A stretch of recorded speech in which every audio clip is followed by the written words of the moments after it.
logical systems connectivity from GTS end, and we have also looked into the organizational units from GTS end, right? Yeah. And today we'll start about the partner structure. Okay, please put the heading as partner structure.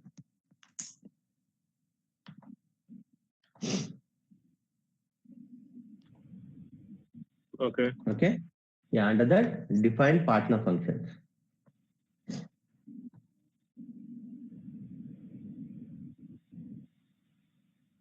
Okay. Okay, so whatever we have discussed till now, we talked about the logical systems as well as group of logical systems. In the similar way, when you talk about the partner functions also, you have partner functions as well as group of partner functions. So what is the difference between there, whatever we have configured, and between the partner functions, we'll see. So let us go into the detail.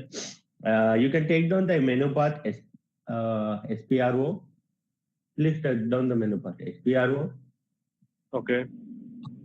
SPRO GTS, GTS, Yes. general settings. General. Under that, you have defined partner functions. Okay.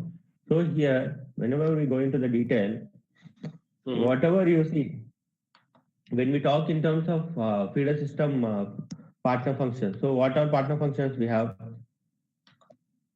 Ship to SP, party. yeah, sold to party, SP, SH, okay, bill to party payer. Okay, and so these are the different partner functions we see in feeder system. In the similar way, when we talk about in terms of GTS, whatever we define the sold to party as AG. Okay, so these are the standard partner functions in terms of GTS. So AG, WE, RE, RJ. These are four partner functions in terms of which related to the exports. You can take it down. Okay. AG for sold to party. Yeah. Next, WE, shift to party.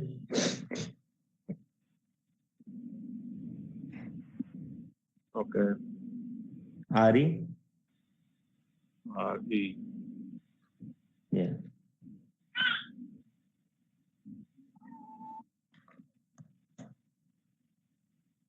And RG for payer.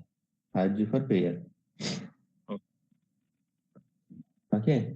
In the similar way, when we talk about the forwarding agent, SR is the forwarding agent. Oh, one second.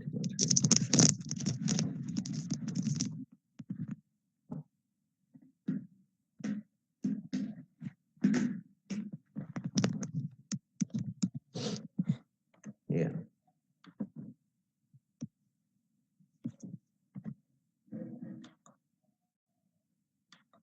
Hello.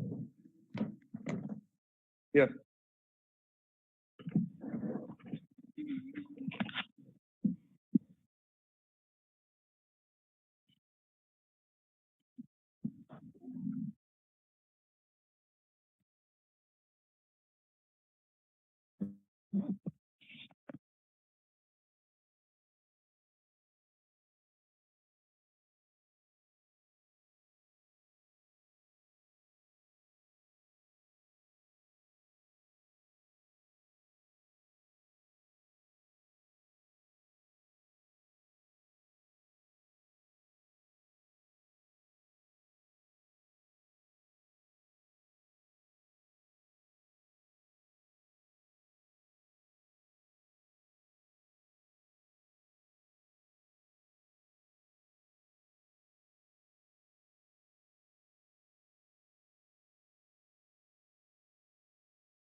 Hey, Tilak, I cannot hear you.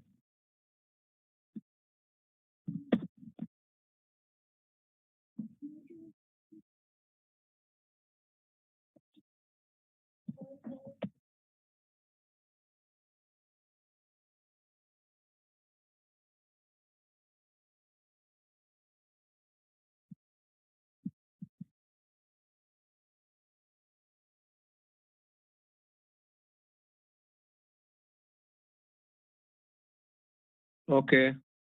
Yeah, but I cannot hear you, Tilak.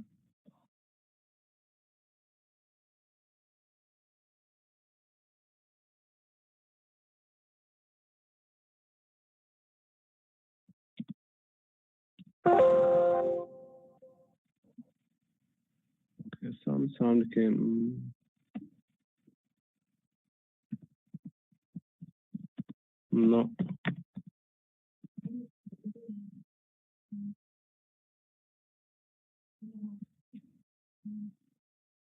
So when we look at the standard partner functions from GTNL, as I told you, AG, WE, RE, RG are the standard partner functions. Okay. In terms of imports, we have LE vendor FW as forwarding agent.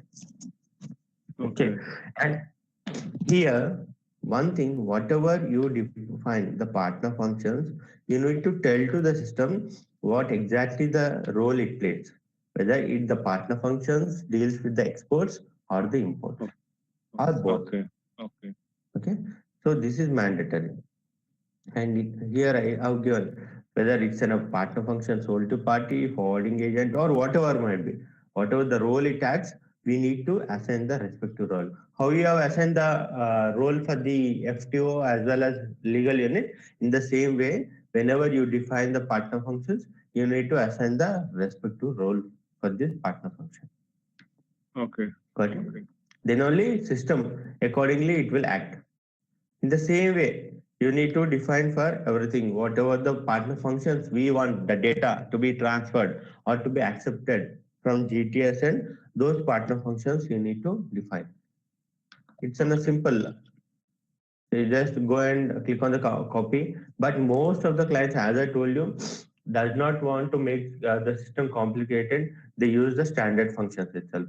So AG, WE, RE, RG, LE, FW will be available in your system. Okay. Got it? The same, you need to consider those partner functions.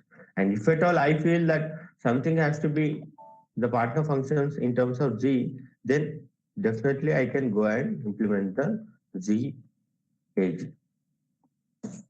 Okay? In this way you can define.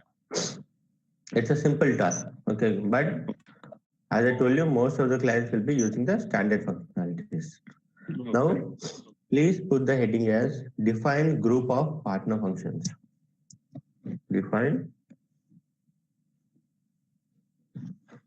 group of partner functions. Okay. That comes under the same menu path. Yeah. Okay.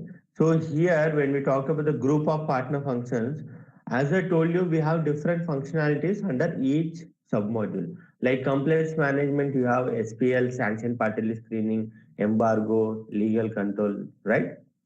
Yeah. So for each and every functionality, we define the partner group here.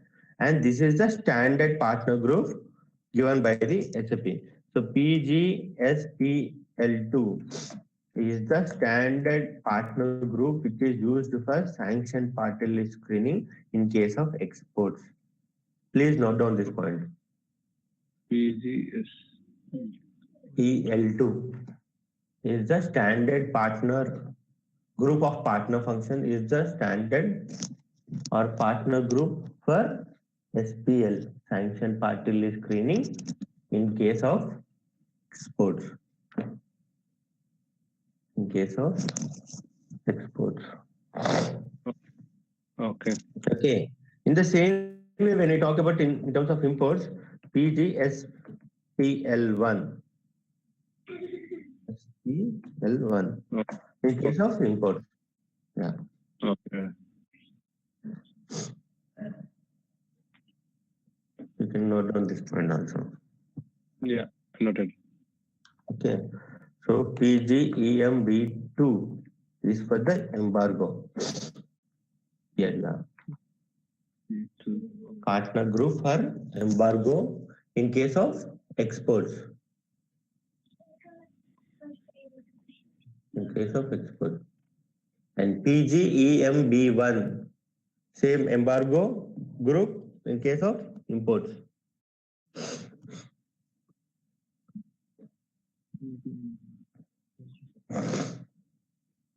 Okay.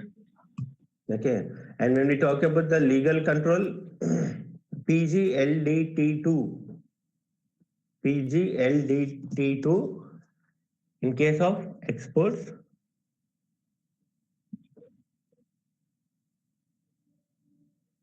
and PGLDT1 in case of imports. Here you can see LDT2 and LDT1.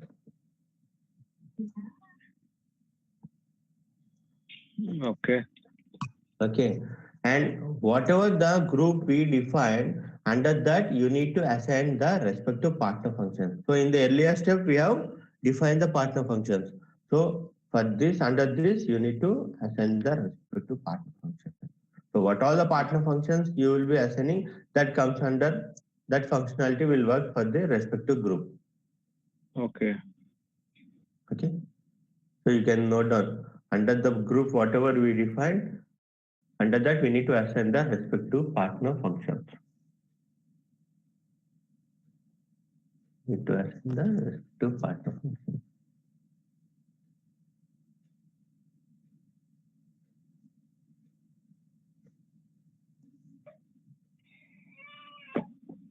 Okay. Okay, got it? Yeah. So we have defined the partner functions, we have defined the group of partner functions. Next, please put the heading as assignment of partner functions from feeder system. Assignment of partner functions from feeder system. Assignment of partner functions from feeder system. Under that, assign partner function at feeder system group level. Assign partner function at feeder system group level. So here also we are talking at the group level. Yeah. Okay. So this is under the same menu path. SPRO, GTS general settings under partner structure. We have assign partner function at feeder system group level. So when I go into the detail, again manual assign partner functions. Then here in the same combination, logical system group is nothing but my group, whatever I define in GTS system, and my AGWE partner function, and as well as my partner function from my respective feeder system here. Okay. Got it? So I am assigning in this combination. See here. This one AB, what is it the one group of logical system for GTS? GTS, BS partner function is from my GTS partner function in the earlier step I defined. Partner function is from my feeder system, sold to party or the vendor or forwarding agent, and I'm giving the role here. Okay. Okay. Okay. Fine. Understood? Yeah. Yeah. So this is how you define the partner functions and group of partner functions. So whatever you make the combination here, automatically this combination, whatever the partner function, for example, sold to party, I'm transferring from feeder system, then automatically it copies from here to the respective partner function here. Okay. Got it? Yeah. Okay. Yeah. So this is how the master data, whenever it is transferred, automatically it sits or it fits into the respective partner function, whatever you define in the GTS system here. Okay. Got it? Next is, please put the heading as legal regulations.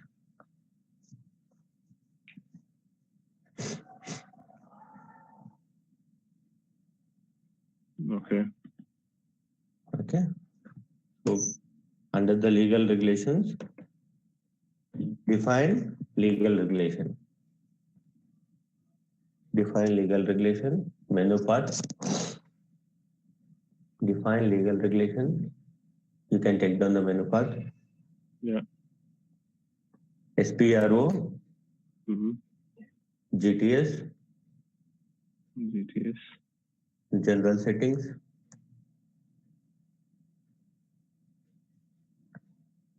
Mm-hmm. under that legal regulations.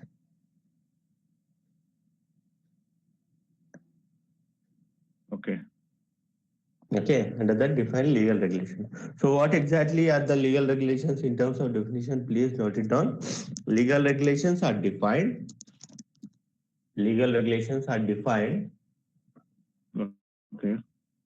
for the purpose of for the purpose of Mm-hmm. transactional flows for the purpose of transactional flows Okay. within SAP GTS system for the purpose of transactional flows within SAP GTS system.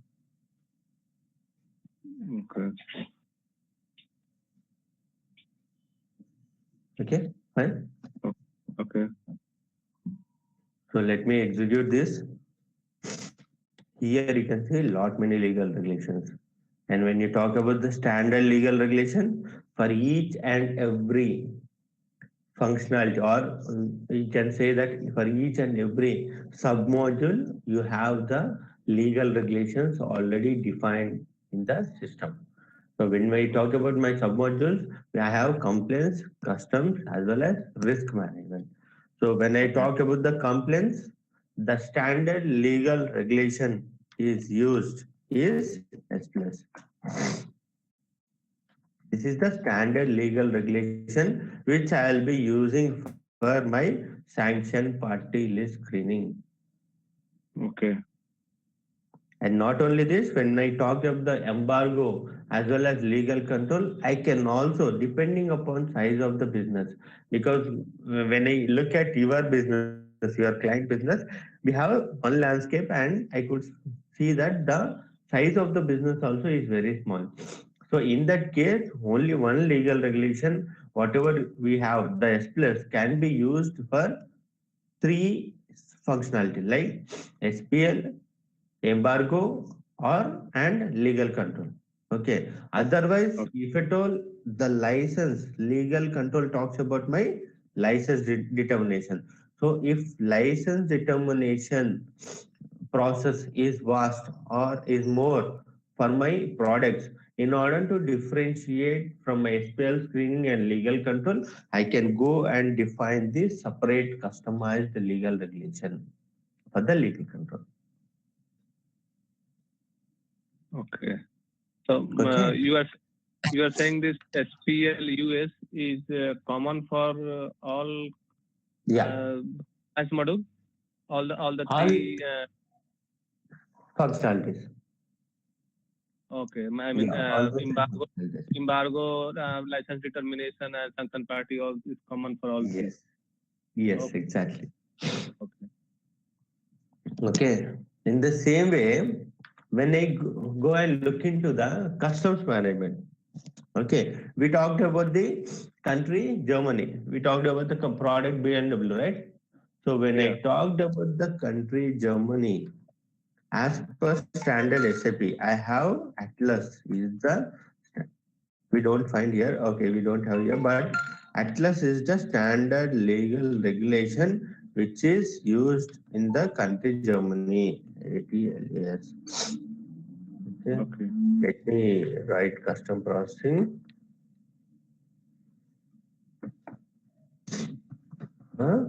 Germany. Let me remove this. Okay. Right. And the base country will be D. Copy all. I'm copying from the standard one. Okay. Let me go back. Remove this. Now, atlas. Okay, we have the atlas defined. This is how, if at all, in the say earlier case also, I want a different legal regulation in case of legal control. Then in the same way, I will be copying the S plus. Okay, I'll be copying the S plus and I define my own customized legal regulation for the legal code.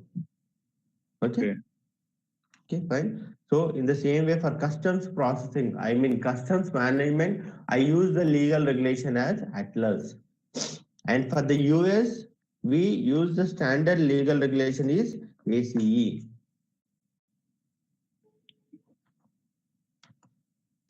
Please note down this. ACE, okay. Yeah, ACE is the standard legal regulation which we use for the country US.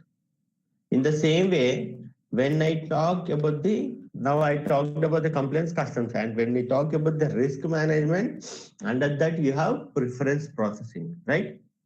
So preference processing functionality uses the standard legal regulation is NAFTA.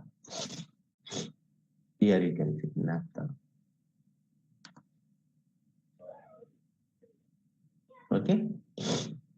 NAFTA, okay. Yeah, NAFTA. In the similar way, we have a restitution functionality under risk management. So when we talk about the standard legal regulation for the restitution is CAP.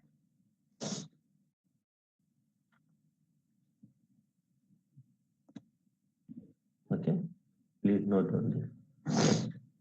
What is the spelling? CAP. Okay. Common Agricultural Policy. CAP is the legal regulation which is used for the restitution under risk management. Okay. Right? So this all are the standard legal regulations. So now, just now whatever you talked about are the standard legal regulations. And now I should get a question saying that how the system will differentiate the respective legal regulations assigned to the defined for the respective functionality. So when we talk in terms of that perspective, S plus whatever I define the legal regulation, when I go into the detail, you can have a type of legal code. So for the FTO or the parts of functions, you define the roles, right? You assign the respective roles. In the similar way, when I define the S plus as a legal regulation for sanctioned party list screening, the respective legal code will be foreign trade laws. Okay. Please note down this part. It's an important interview question also. Okay. Type of foreign, yeah, type of legal code.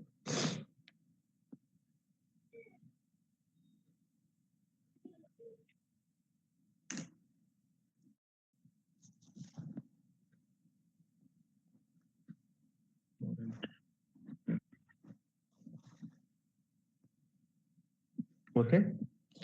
Okay. Fine. Yeah. So type of legal code defines the respective functionality of the legal regulation. So not only this, when I go and define my customs atlas, then automatically I need to assign the respective legal code as customs processing. Okay. Okay. So here you can see all the legal codes. So whatever I define, I need to assign the respective type of legal code. Okay. Just drop down the respective type of legal code. You can view all the types of legal codes under this area. Okay. In the same way, NAFTA, you need to assign the respective legal code as preference law. Okay. Fine. For the CAP also, restitution. Okay. Okay.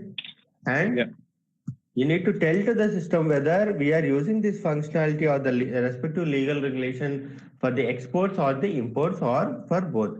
So I'll be assigning the respective import or export for this S plus legal regulation.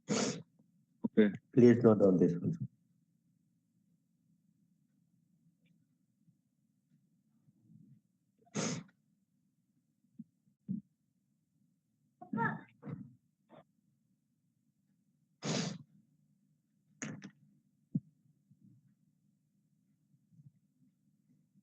Yeah.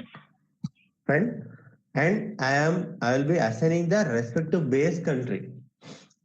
So in our example, we have considered the BMW as a client. So BMW belongs to the country Germany. So automatically I will be assigning the respective base country as DE. Okay. Okay. Now I have defined the legal regulations for the respective functionality. Then I have to assign the respective country groups here. So the next step will be assign country groups. Okay. So in the country groups, you have an F4 option. So where I define the country groups, when I go back above the defined legal regulation, we have the defined country group and assign countries to the country group. Okay, so when this will be helpful, so when I implementing the client for Germany, automatically the list of European countries, we have 26 countries, right? Almost. Now UK Yeah. has been gone Yeah. out of European Union. So the list of 23 countries can be grouped together and can Yeah. be put under the respective country group. Okay. So you can just copy the respective country group, group of European Union. Okay. Okay.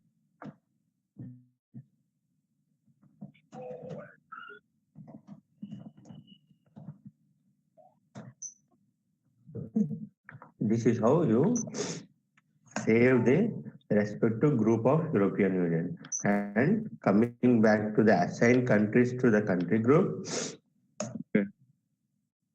here I'll be searching. You have list of countries using. These Yeah. all are the list of countries, and I can assign my respective group to this country group.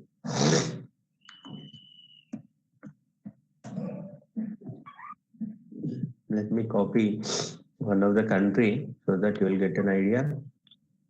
Copy this.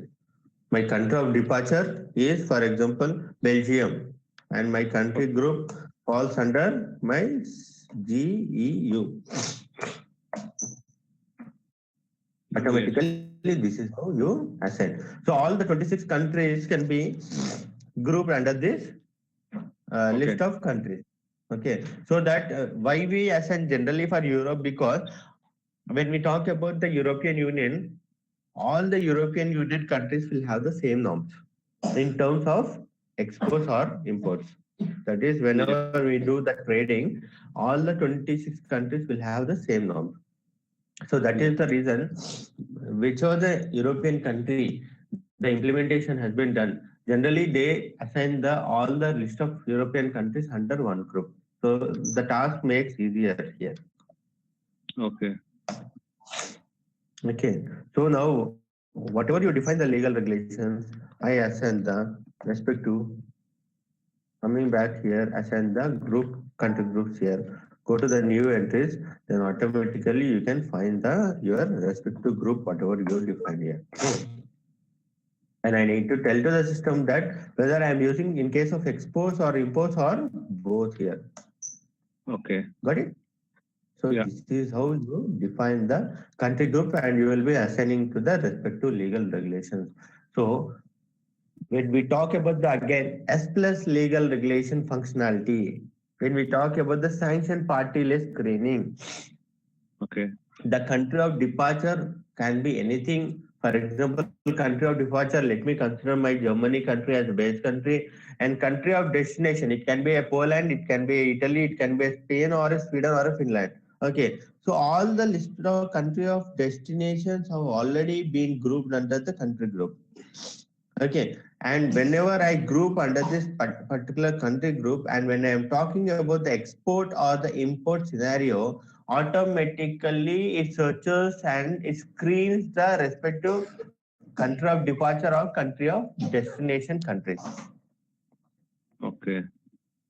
Okay, so this is how you maintain the respective configuration in terms of any functionality. Now, whatever I define the legal regulation, automatically in order to activate the respective legal regulation and the functionality which talks about my SPL, my embargo, my legal control, or my customs processing, whatever the functionality you talk about, whenever I assign the respective country group, all the countries, the respective functionality will be activated.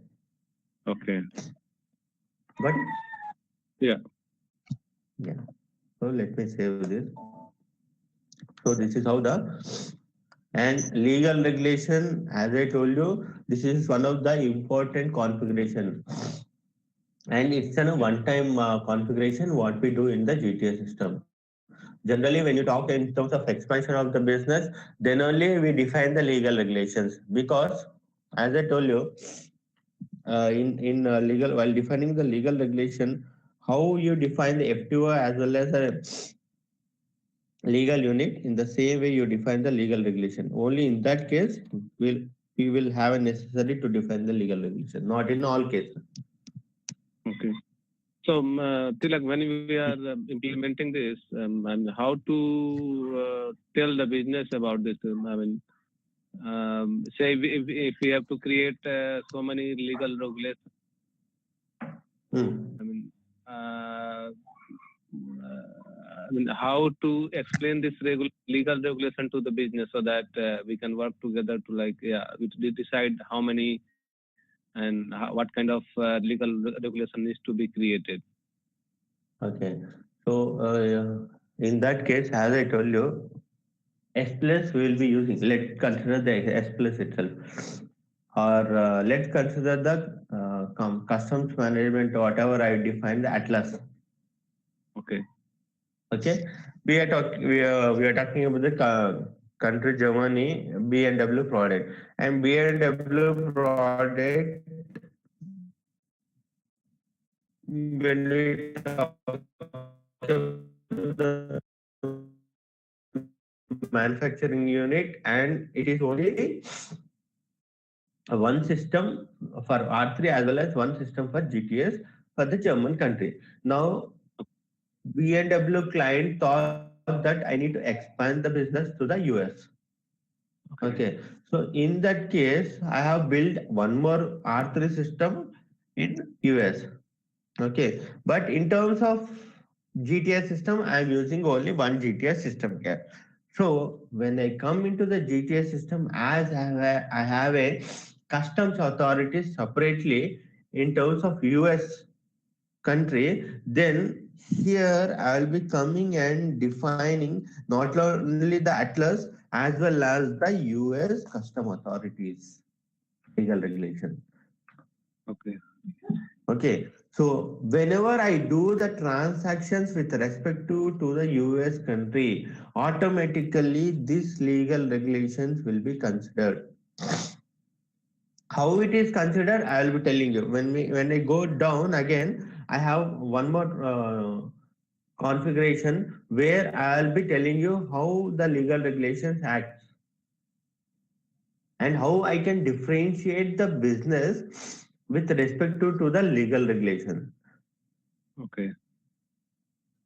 Okay, so I think in the higher level, now you got to know that whenever I have a custom authority separately, excuse me, have a custom authority separately, then I will be defining the legal regulation. Got it? Okay. And not only that, legal regulation and legal code, anyway, the same will be their custom processing for under customs management. Okay. So when you talk about the legal regulations, ACE, the assigned country groups will be different. Yeah. Got it? Yeah. So So next put the heading as activate legal regulations at country and country group level. We have a defined determination procedure for active legal regulation, but defining the procedure is not that much important. Okay, but if at all you want the determination procedure to be defined, you can define the determination procedure also. It tells to the system at the legal regulations where it has to be calculated. It has to be calculated or it has to be searched at the country level or the country group level or both country and country group level. The determination strategy. Okay, fine. Okay. So activate legal regulations at country and country group level. This will be under the same menu path. Okay. So when I execute, you can see the respect to whatever I define the ACR, Atlas, whatever I define, automatically the respective legal regulations will be falling under this group. And when I go into the click in the country group, then automatically I need to go into the new areas. I can assign the respective country group under this area. Then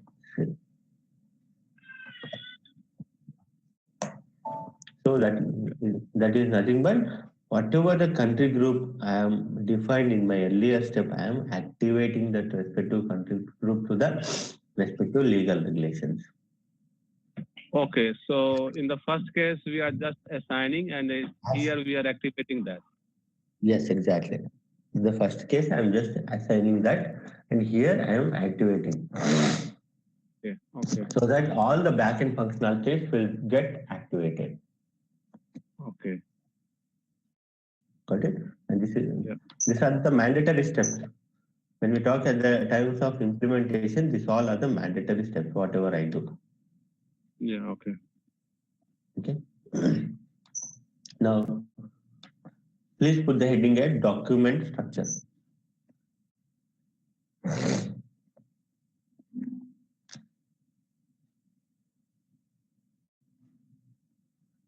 Okay. Okay. Under that, menu path will be SPRO, GTS. Okay. SPRO, GTS, general settings. Under the document structure. Okay. Under that, define document types for application areas. Define document types for application areas. Okay. So let me go into the detail. We have different document types here. Okay. So when we talk about the document types in terms of R3 system, you have for each and every document level, you have the different document types, right? When I talk about the order level, I have OR is the standard document type. And when I talk about the document level as the delivery, I have LF. In terms of billing, I have F2. Likewise, in each and every document type, the data differs. Now, let me give the notepad. So before defining the document types, let us understand the terminology, what we use in terms of document level of data. So here, when I create the purchase order or the standard order, okay, this is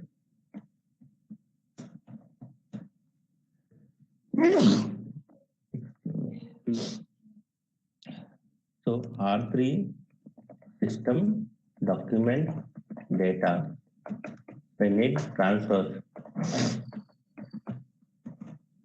to GTS system. Then this level of data is called as custom document. Please note it down, this one. Okay.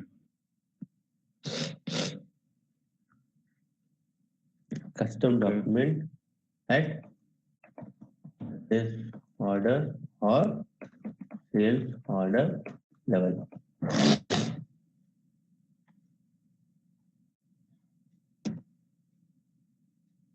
Okay. Okay. And when I talk about my same delivery data also, it can be inbound delivery or outbound delivery. Okay. This is also when it transferred to the GTS system, it is called as a custom document at delivery level. It can be inbound or outbound. Okay. Okay. Okay. So we are considering both cases, exports as well as imports. Both scenarios Okay. we are talking about here.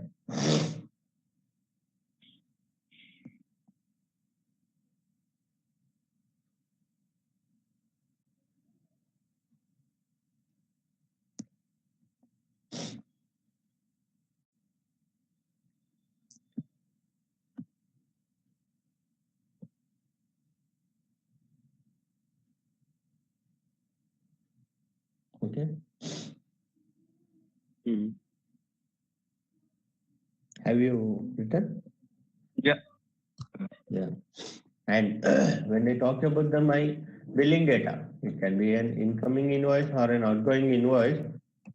Then when it transfer to the GTS system, that data is called as custom declaration. Yeah. Okay. For in case of exports, it is called as exports, or in case of imports, it is called as imports.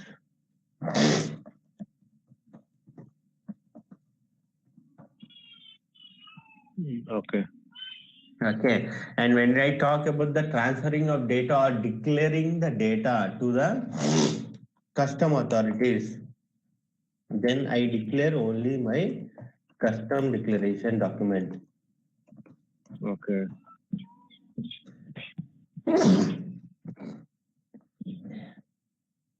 Or import to my custom authorities.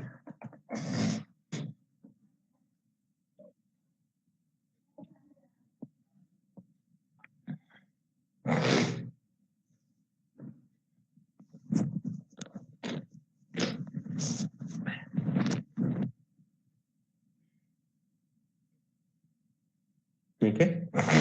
Yeah. Yes.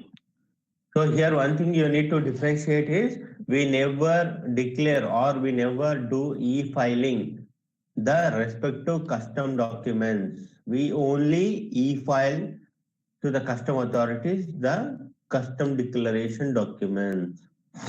Yeah. Okay, only this level of data will be thrown out of the system. That means it will only this level of data will be transferred to the custom authority system. Yeah. And now when I talk about the standard document types in GTS, in case of sales order, please note down EXP ORD, EXP ORD Okay. is the standard custom document at sales order level.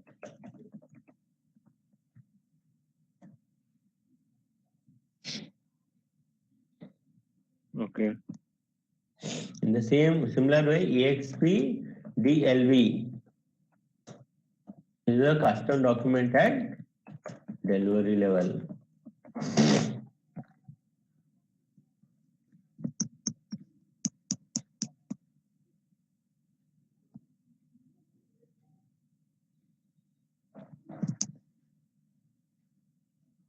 Okay. Okay. And when we talk about the in case of invoice, then it is called as, let me give the document type. FIIN is the custom document at invoice level. Okay. So this is the document type we use, FIIN. In the similar way, in case of imports, IMPORD is my custom document at purchase order level. and IMP DLB will be my at inbound delivery level, and FI OUT will be my at incoming invoice level. Please note down this.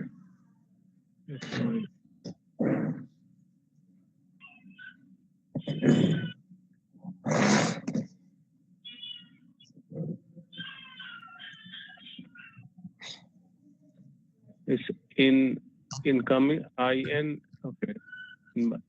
What is invoice? Incoming invoice? Okay. Yeah. Okay. FI OUT.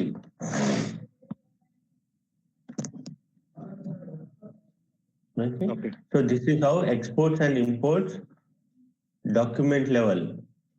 Okay. So document types varies. Fine. Okay. So in the similar way, when I talk about my custom declaration, you can take down this also, CULOEX, which is my custom declaration document used for exports. My CULOIM will be my custom declaration document for imports.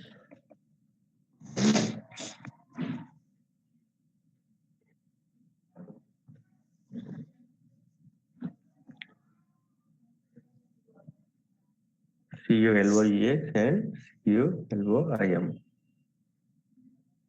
Okay. Okay, fine. Okay. And let us complete the theoretical part today. And now you take down the item categories. So you have, now you know document types, standard document types from GTS end with respect to the custom document and custom declaration. And when we talk about the item categories, Like one question. So custom FIIN, custom document at invoice level, and say COLOU, custom declaration document export. So, are these going to be different, or I'm trying to understand the difference? Yes. FIIN and FI out is only used for the financial transactions. And when we talk about the invoice data, as I told you that my purchase order or the sales order data, when it comes, it is called as a custom document at sales order level or purchase order. And same in case of delivery, inbound, outbound, it is called as custom document at delivery, inbound delivery, outbound delivery level. And when invoice data, it can be an incoming invoice or an outgoing invoice. The data is, when it transferred to the GTS system, is called custom declaration. So here, when you get into the mapping, again, at the both at the document levels, you will get to know we don't assign the FIIN or FI out to my respect to document type. That is at the invoice level. We only assign the CULOEX and LOIM to my respect to F2, which is a billing type at sales order level. This is only used for financial transactions, FI in and FI out. Okay, got it? Oh, FI in and out used for financial transaction. Yeah, only financial transactions it is used. And in order to transfer the data from feeder system to the GTS system, CULOIX and CULOIM will be using. And you will understand in the, when we go into the system, the configuration, how the mapping will be done. Then you can understand. Okay. So generally, no one will tell about the FI in and FI out, because in order to avoid confusion, this step no one will tell. But you need to understand when you work practically, how the financial information will be when transferred, in which area it stores. Okay. Got it? Yeah. So item categories I'm talking about. When we talk in terms of exports, we have TAN as a standard item category at the order level, right? And Yeah. when we talk about the exports, EXORD1 is the standard item category at the order level. Standard item category at the order level is EXORD1.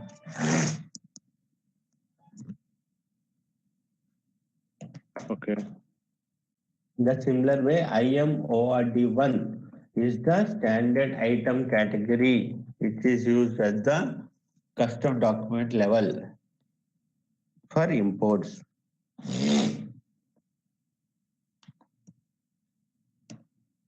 Okay.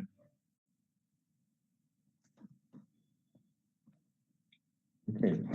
In the similar way, at the delivery level, EXDLV1, okay, is the standard item category.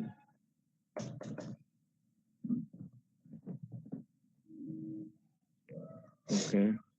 And IMDLV1 is the standard item category which is used at the delivery level. Okay. So these are at the custom document level. And when I talk about the custom declaration level, which I have document types like CULOEX and CULOIM, the item category will be CLPOS, which is the standard item category defined at custom declaration level in GTS, which is used for both exports as well as and imports.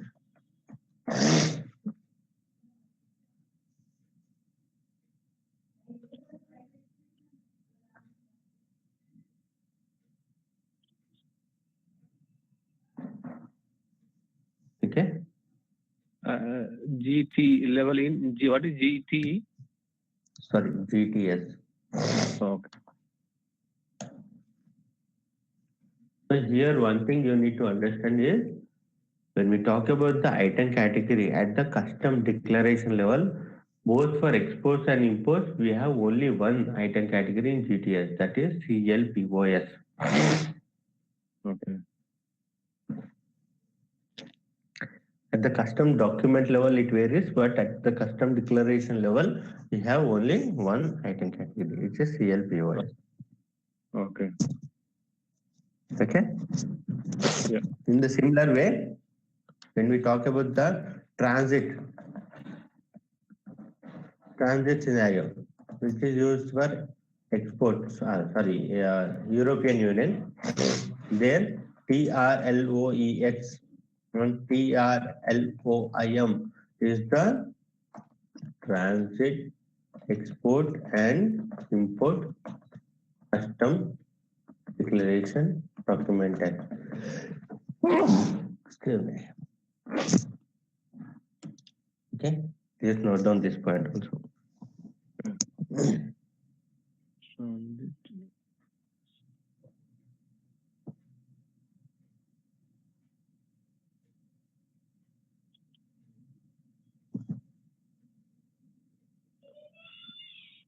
Okay.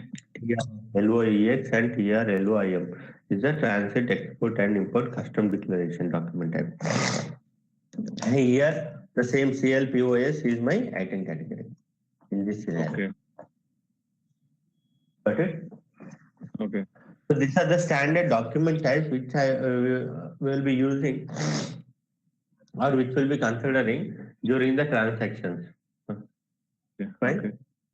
Yeah. So let us stop here and in terms of configuration, we'll see tomorrow where to define and to define how the mapping will be established between my feeder system and GTS system. I think we'll see tomorrow. Fine? Okay. Yeah. Okay. Yeah. Yeah. We'll stop there. Yeah. Thank you. Thanks, sir. Good day. Yeah. Thank you. Good day. Bye.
This is the menu part. Please note down the menu part. Put the heading as you have already written the document structure and the document types, right? Yeah. The standard document types. Okay. Yeah. So please put the tell me. I had question. Hmm. This partner is assigned to partner function type. So this partner function type has got any controlling function or? Controlling function in the sense, for example, whenever let me open the notepad so that. I mean, if it is coming, this topic will come later. We can talk. You can tell me later. No problem. So this is the sold to party from feeder system and AG is from my GTS system. So when we look at the assignment part, I have assigned the respective sold to party the AG. So whenever my data transfers from my RP system to the GTS system,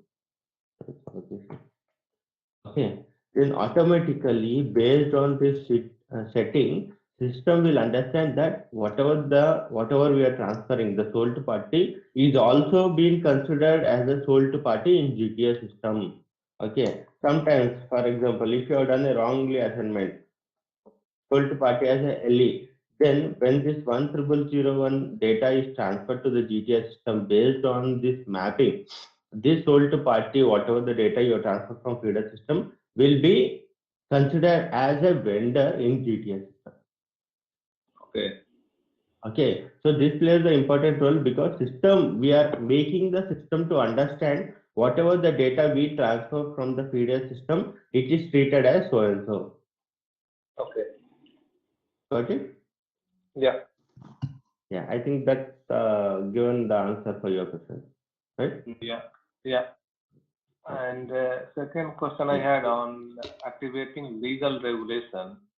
So in my system, there are 150 legal regulations, and if I want to see for what country and country group it is activated, so it's like a long process to see each thing permutation combination one by one. So is there any easy way to find it out, or I have to do that way one?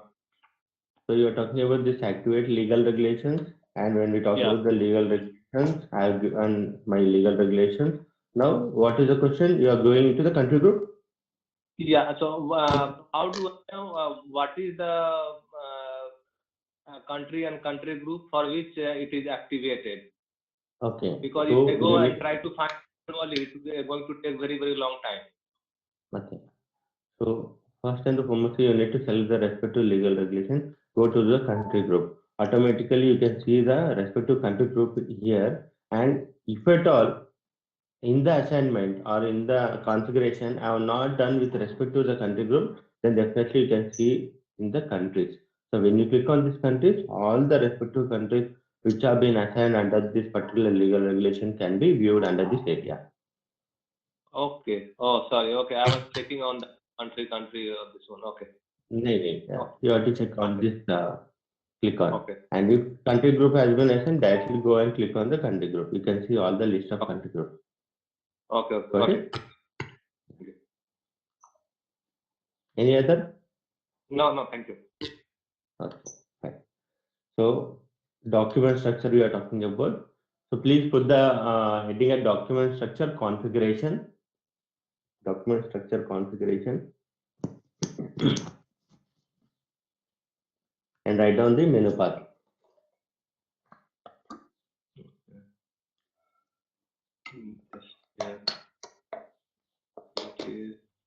Setting.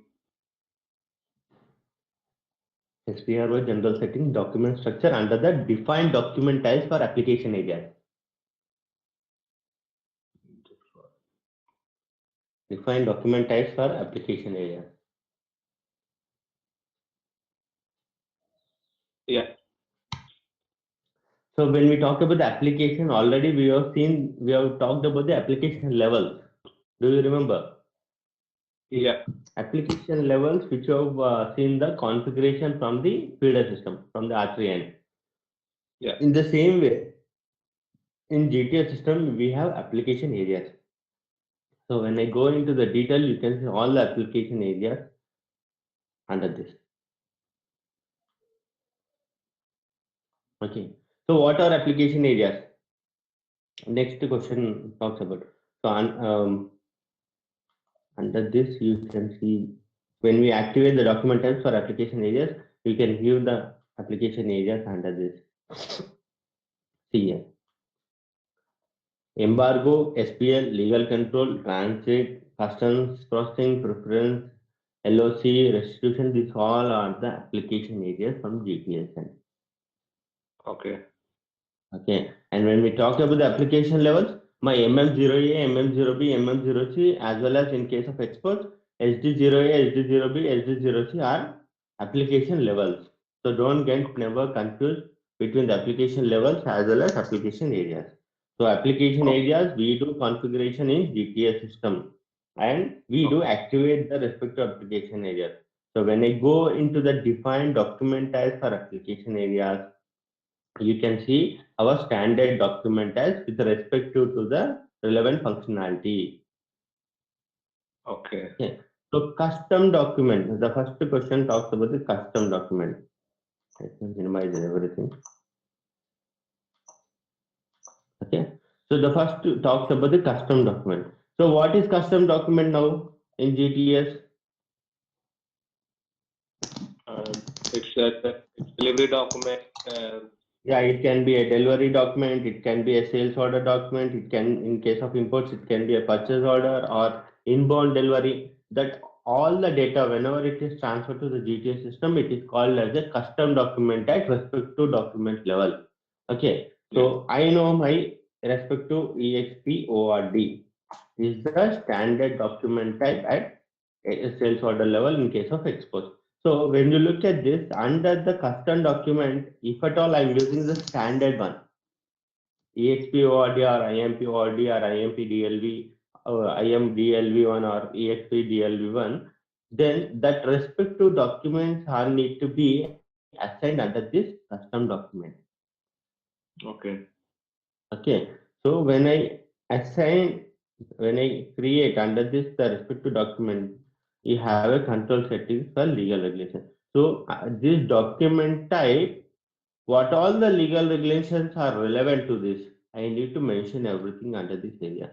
For suppose in my scenario, under the complaints, when I consider the three functionalities, the SPL, embargo, legal control, all the three functionalities, I am using one legal regulation as S plus, then this particular document type I need to assign under this respective legal regulation so that it will be activated. So why we define the legal regulations? In order to make the transactional flows in SAP GTS system. So what is transactional flow? Transactional flow is nothing but my sales order document or my purchase order document or inbound or outbound. So how we can know that based on the document type. Okay. Okay. So what all the document types I define in the system relevant to the custom document, everything are need to be created under this area.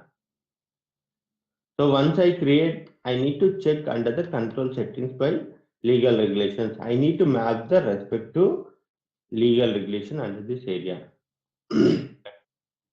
And for suppose under the sales document level or material document level, I have different, the first, that is for sanction party screening, I am using S plus, and for embargo, I'm using S plus, and for legal unit, I am using legal control, I am using a different legal regulation.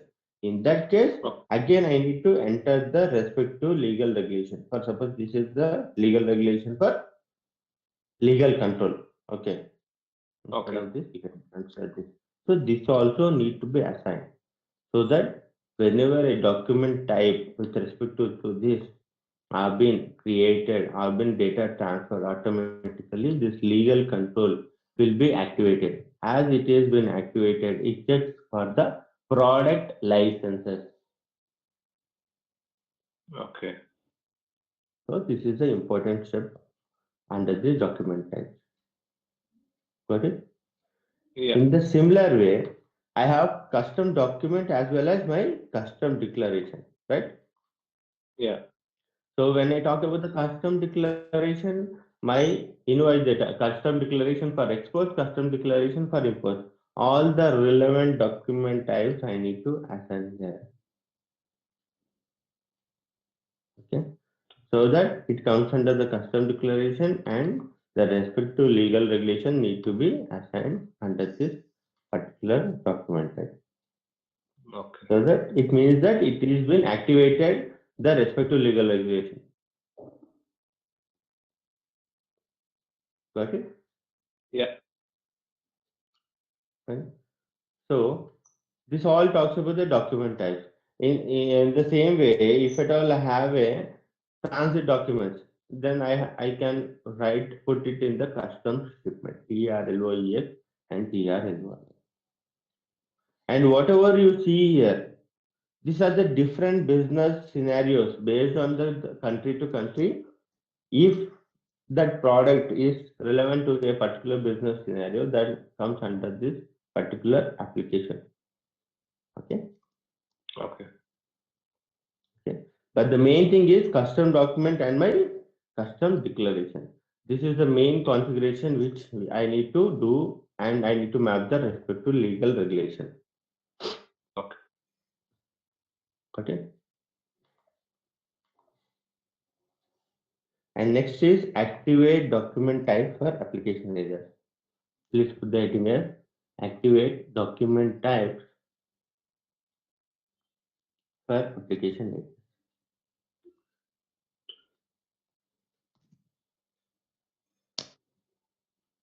Okay. Okay. So when I go into the detail, I have all my application areas under this. So in order to activate the respective application area, under this respective application area, I will be including all the document types. So what all the document level of data is been created, when I put under this application area, then automatically that is relevant for the respective check. Okay, so sanction party list screening. I am putting all this custom declaration, EXP, CULO, EX, IMP, ORD, everything. What all my relevant document types, that all the document types I have been putting. Then automatically for this document level of data, sanction party list screening will be get activated and it checks. That means it performs the screening at the order level itself. Got it? So this one automatically comes from the previous configuration, or we have to do this here also? No, you have to do here separately. Activation for lead control. That is the reason it has given the new entries. Okay. Okay. Okay. I need to include my respective document as well. So here what you are doing exactly, you are activating. And whatever you define, it does not mean that all the document types are relevant for all different application areas. So that is the reason in order to differentiate whatever the relevant document type I got input from my business, the respective document type I need to activate under this particular application area. Okay. Okay, and you can save this. Got it? Okay. Yeah. So in the same way, what all the document types I have, I need to send under this particular application area. Without activating, it does not perform the relevant SPL checks or embargo or legal control or whatever might be. Whatever might be the functionality of my application area, it does not get activated. That is the reason in the real time, whenever a new document type has been created, if you are not activating at the respective application area, automatically the document type, under the document type, whatever you have sold to party, shipped to party or vendor, which does not perform any screening. And for suppose if the sold to party or the vendor is in the DPL list, automatically without any performing screening, it allows you to go further level. It allows you to go further level in such, but it allows you to create the delivery or the invoice or the custom declaration without any blocks. Okay. Okay, so this activation needs to be done.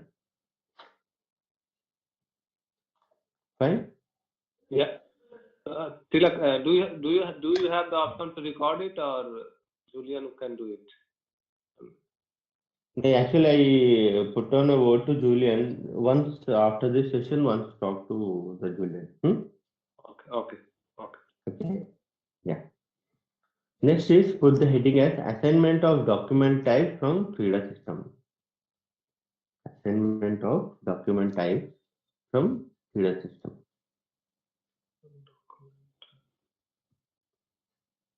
Under the same menu path. Assignment of document type from FIDA system. So here what exactly I am doing, assign document type at FIDA system level and FIDA system group level. So as our configuration, as we are treating multiple FIDA systems, then I need to go into the FIDA system group level. So assign document type at FIDA system group level. Please note down, assign document type at FIDA system group level.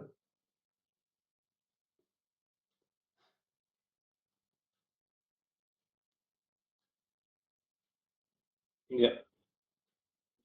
Okay, so when I execute this, manually assign document type. So under this again you can find all your application levels. Okay, so application levels which have already been defined in my FIDA system. So that respective application level MM0A and logistical system group is from my GTS system, and document type from my FIDA system and document type of my GTS system. So I am assigning a key combination so that whatever the relevant data related to my document type NB, that is for at purchase order level, that data needs to be mapped and with respect to my document type of IMP ORD from GTS system. Okay. Okay, so this talks about the transactional data. So earlier we are talking about the master data where partner functions also been assigned in the similar way. In the same way, when we talk about the transactional data, this is what we set up. So based on this setup, all the transactional data, whenever it transferred from my feeder system, automatically it maps to the relevant document type of GTS system. Okay. Okay, so when I go into the detail, yeah, you can see the same thing. MM0 article system group, feeder system, as well as my standard GTS system. Yeah. Got it? Yeah. Right? In the similar way, MM0A, MM0B, MM0C, as well as SD0A, SD0B, as well as SD0C. Okay. You can do the mapping here. Okay. And based on the input from the client, you can do the mapping, the respective application level to the document type. Yeah. Okay, fine. Yeah. Yeah.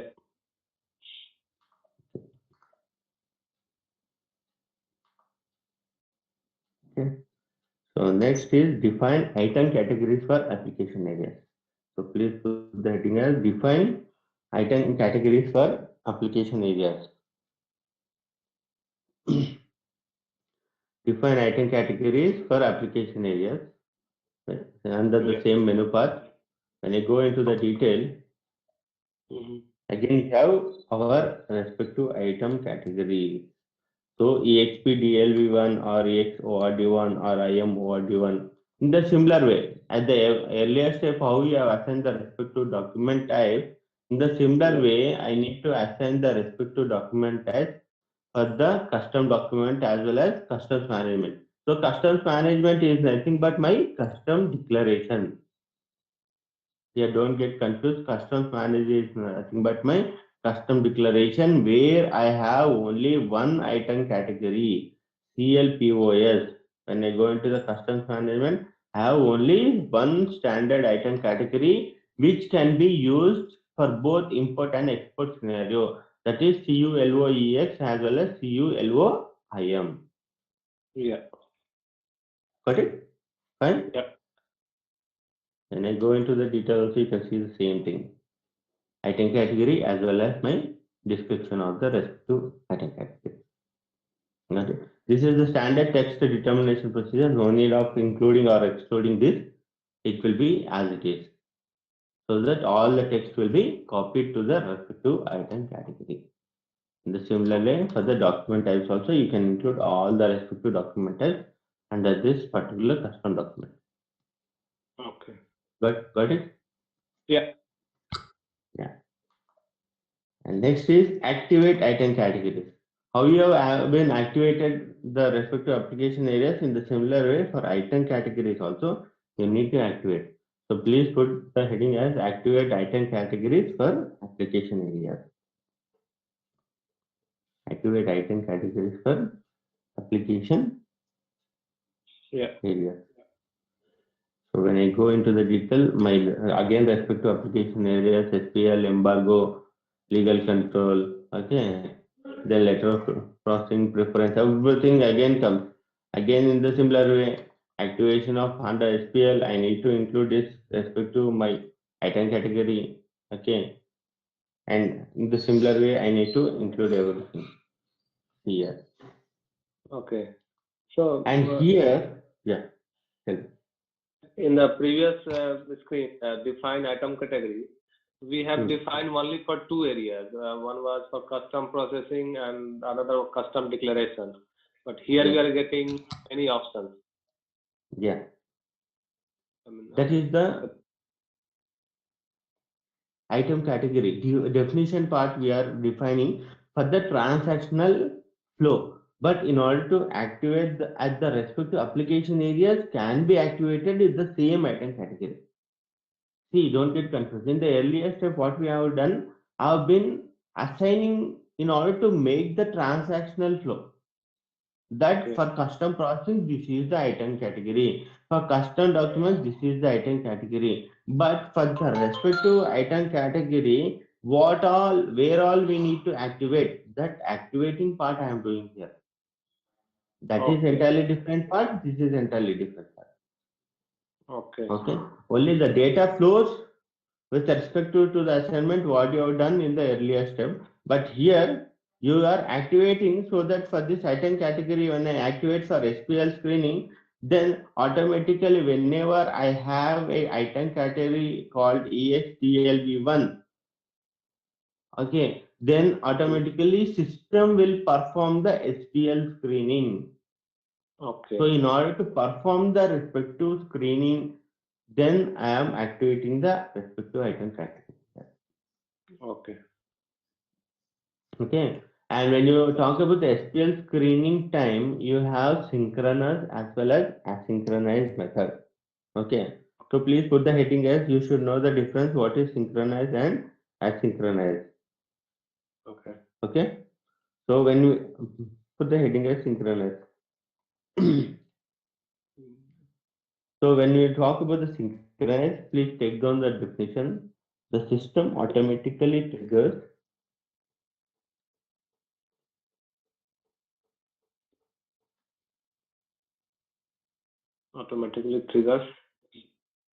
synchronized screening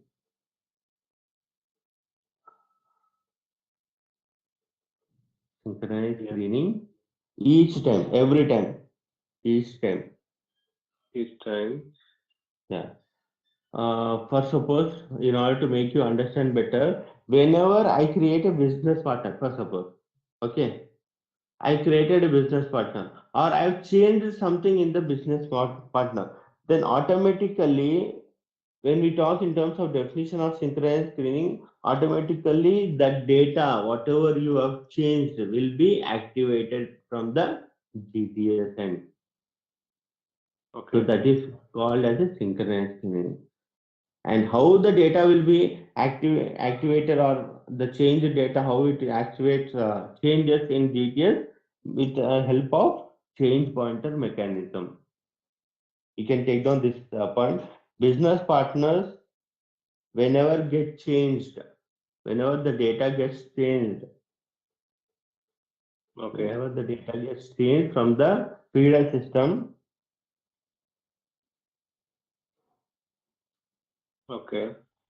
then the relevant data is automatically transferred.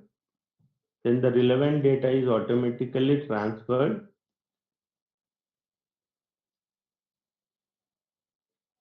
Okay. to GTS system.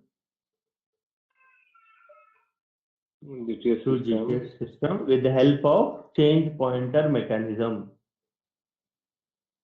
With the help of change pointer mechanism.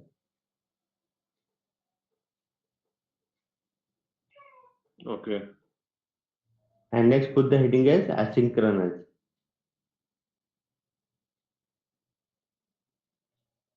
Okay. So when we talk in terms of definition, here screening is performed manually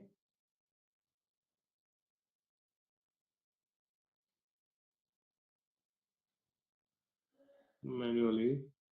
or to schedule batch jobs.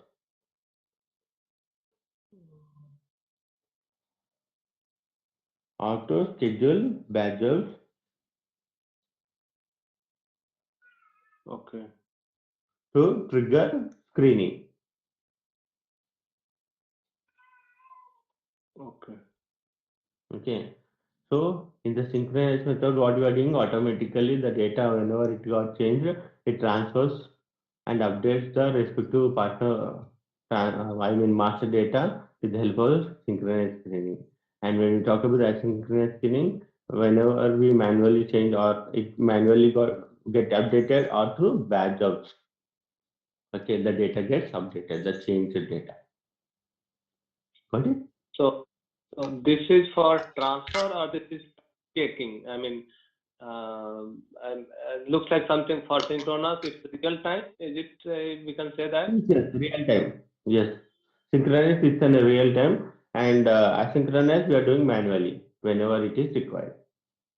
So the transfer is manual or SPL screening is manual.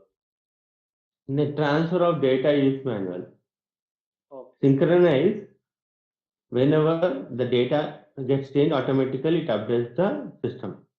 And when you talk about the asynchronous, so okay, you're talking in terms of SPL. When we talk in terms of SPL, the screening is performed in two ways. Synchronize, where it activates for the automatic change of data and it also activates for the asynchronous. So I need to tell to the system for which I need to activate the SPL screening. So here I am saying synchronize.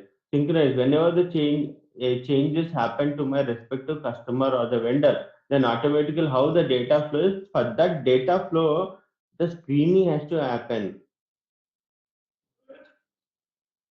Okay. You're getting my point. So I mean, as soon as customer master has come to GTS, immediately Screening will is happen. performed. Yes. Okay. Okay. Okay. Screening will be happen immediately. Okay. Right? In the same way for the lead, and this you need to get the inputs from the client, and based on the customer requirement, I will be assigning this. Generally, this I'll be telling in the master when we get into the master data. I have to tell, but anyway, as we have seen and why to get that doubt, so I have told right now. Okay. Okay. So these are the different application areas where the item categories are need to be activated. And everything, whatever you do, everything based on the business requirement only, I'll be activating the respective thing. And this is the all the one-time job. At the time of implementation only, you will be doing this respective activation level. Yeah. Okay.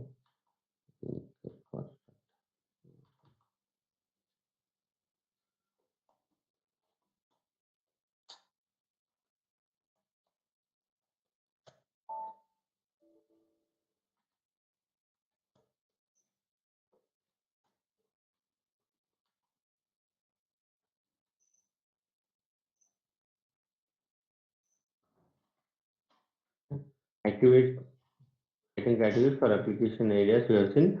Now put the heading as assignment of item categories from feeder system.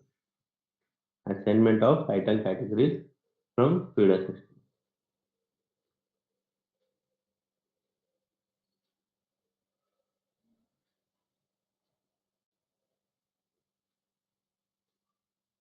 Okay. Okay. Under this, again assign item category at feeder system group level.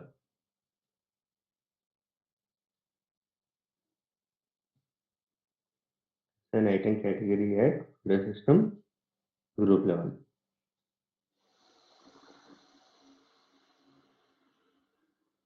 Okay. Okay. So when I execute, again manual assign item category. In the similar way, application levels are need to be activated under this area. All the MM0A, MM0B, MM0C, everything can be activated under this area. Okay. Okay. And this Just is a a minute. simple step. Yeah, it's a screen is coming. Yeah, just took time to come. Okay, I see that. Yeah. Okay. Similar way, Yeah. how the document types have been assigned to the respective application level. In the similar way, the respective item categories need to be assigned to the respective level. My logical system group of GTS, my feeder system item category, as well as my GTS system item category need to be mapped to the key combination. Okay. Okay.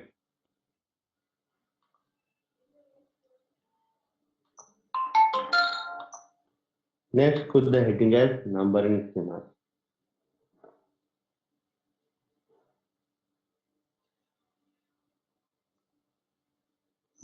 Okay.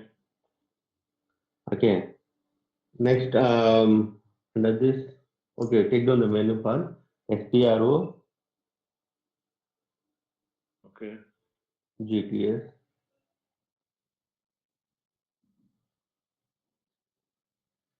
general settings.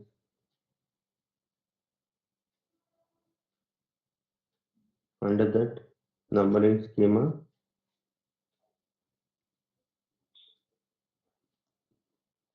Okay. Under that, define numbering schema for commodity codes.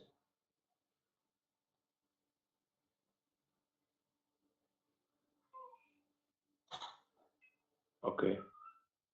Okay. So when I go into the detail, as I told you in the demo class about the commodity codes. So when we talk about the commodity code, this codes will be assigned to my product dealing with exports. Okay. And when I talk about the tariff code, here the tariff codes have been assigned to the product dealing with imports. Okay. So codes have the some number. Okay. So when we talk about the course number, how we can make the assignment here? The next question. So when I started implementing my GTS system at one of the client, so initially I need to declare my products to the custom authorities. Okay. Yeah. So when I declare my product to the custom authorities based on my product, okay, the commodity codes and the tariff codes have been assigned or been given from my respective custom authorities. So what all the codes have been given to my respective product, the codes I need to map or I need to assign to the respective product. For suppose XYZ is my export product. Okay. So for this, I need to assign a commodity code. Okay. And when I talk about the number range, it can be an 8-digit length. Okay. Okay. And it can be anything. Oh, 4. Okay. It can be any number range. The code can. Okay. And this code will be given by my customer authorities. So once they give the codes for my respective product, all the codes are need to be uploaded in the system.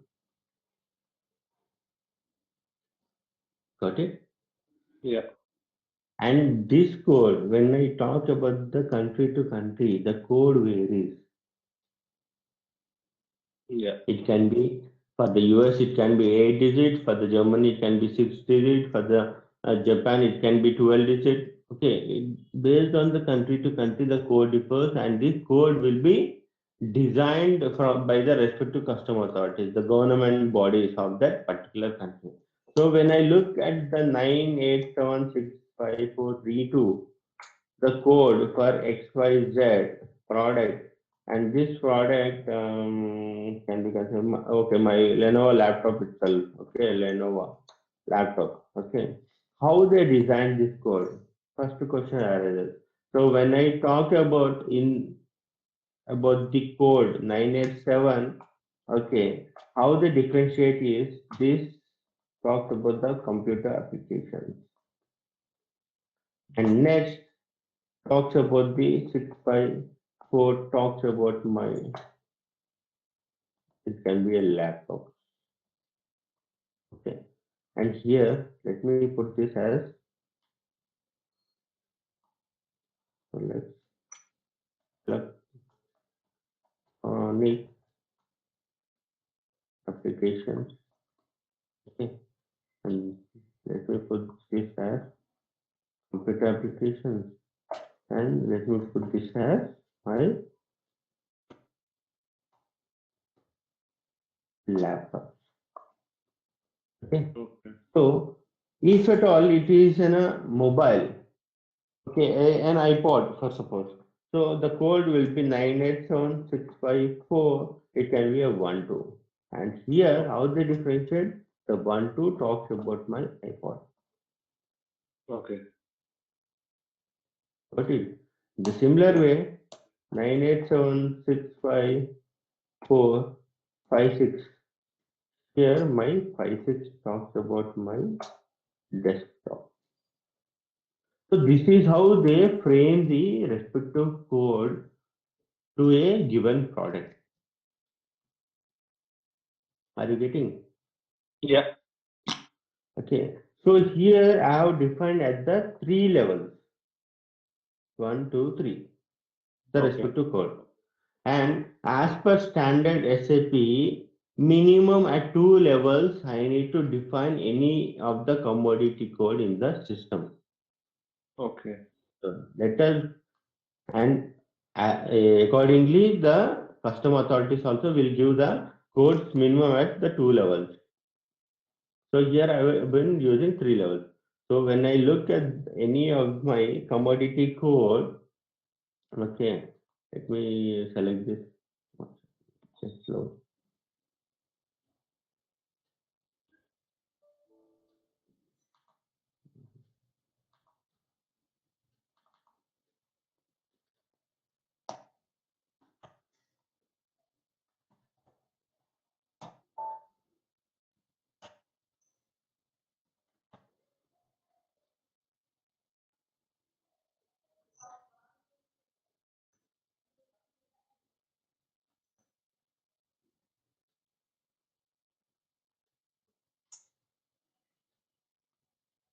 Okay. So when I look at the structure of this commodity code, I'll be going this commodity code. And whatever the levels we are talking about, here, this is the first level, 10. Okay. The similar way, 20 is my second level. The similar way, 30 is my third level of data. So here I am defining. And when you talk about the length, in the first level, my length is here 3. Okay, in the second, my length is also 3, but in third level, my length is 2. Okay. Okay, that talks about the length. And here, the exact length or it varies, ranges from 1 to something. So most of the cases, it will be exact length only. So whichever configuration you take, it will be exact length because the code never varies. But suppose if at all the code varies, then SAP has given a possibility to enter that. Okay. Okay. And next is the text, chapter, heading, subheading, name. So this is called as a chapter, then heading, and my subheading, the main product of work. Okay. So Yeah. whatever I said, the minimum two levels, the chapter and heading minimum two levels, the commodity code has to be defined or designed. Okay. Okay. So when I go into the detail, I could see the same, my length as well as my text and my respective level. Okay. Got it? So this is how you design the respective commodity code. And as my products will be in n number of digits, my products can be 50 or my products can be 100 or my products can be 1000. Then defining each commodity code in this particular manner, then it is a time consuming. So that is the reason SAP has given a facility to upload the commodity codes into the system directly. Okay. So whatever the commodity codes I got informed from my respective custom authorities to a given product, that can be uploaded in the system directly. I'll be showing you when we look at the master data. Once we finish the configuration, when we get into the master data, I'll be showing you where it can be uploaded. Okay. Got it? But Yeah. remember that this commodity course we never do manually. Okay, when we got one or two or five, then we got a chance. We will get a chance to do manually. But if it all at the time of implementation, 50 or 100 or 1000 products, you can't do manually. So in that case, I will be uploading the respective commodity code directly into the SAP GTS system. Yeah. Got it? So this is Yeah. the way which talks about the commodity codes, and you can assign the unit of measurements for this respect.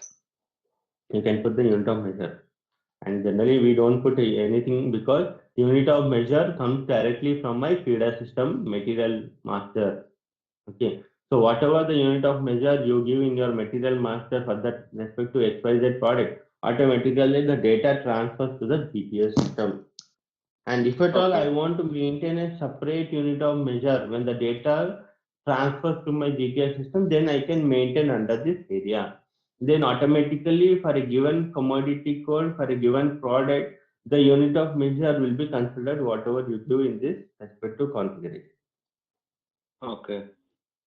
Okay, got it. And maintenance of custom products, chapter restriction, if at all they have chapter ID, chapter restriction is nothing but chapter ID. If at all they have, they can include. This is the extra data. Okay. But minimum data you need to maintain is under this structure of commodity code. Got it? Okay. Fine. Please take down the definition of the numbering schema. Yeah.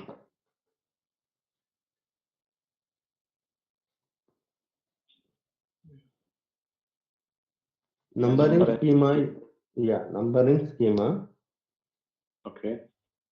is defined as a Defined as it.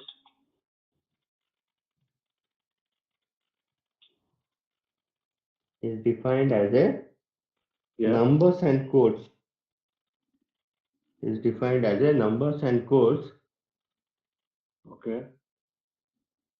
provided Provided. by the issuing custom authority.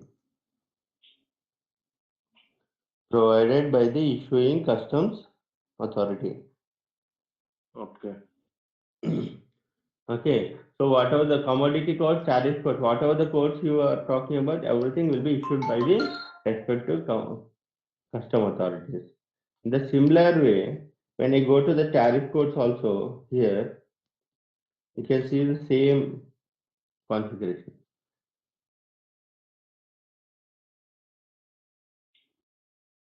Putting the tariff code, here now keeping the number schema. Again, I need to define the structure of tariff code numbers.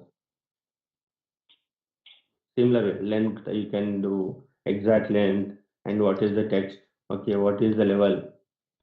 everything will be the similar. Okay. Likewise, unit of measures, measure types, coding. These all are the extra information. If at all have any other information related to the tariff code, everything, anything has been provided and that has to be mapped into the system. You can directly come to the structure of tariff code numbers and you can view the respective information here. Okay. Got it? Yeah.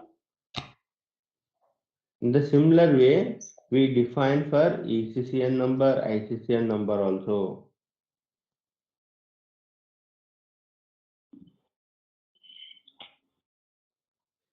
Okay. Numbering schema for exports list as well as import list.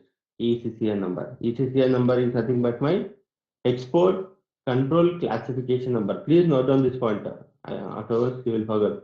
The numbering schemas have been defined for majorly commodity codes, tariff codes.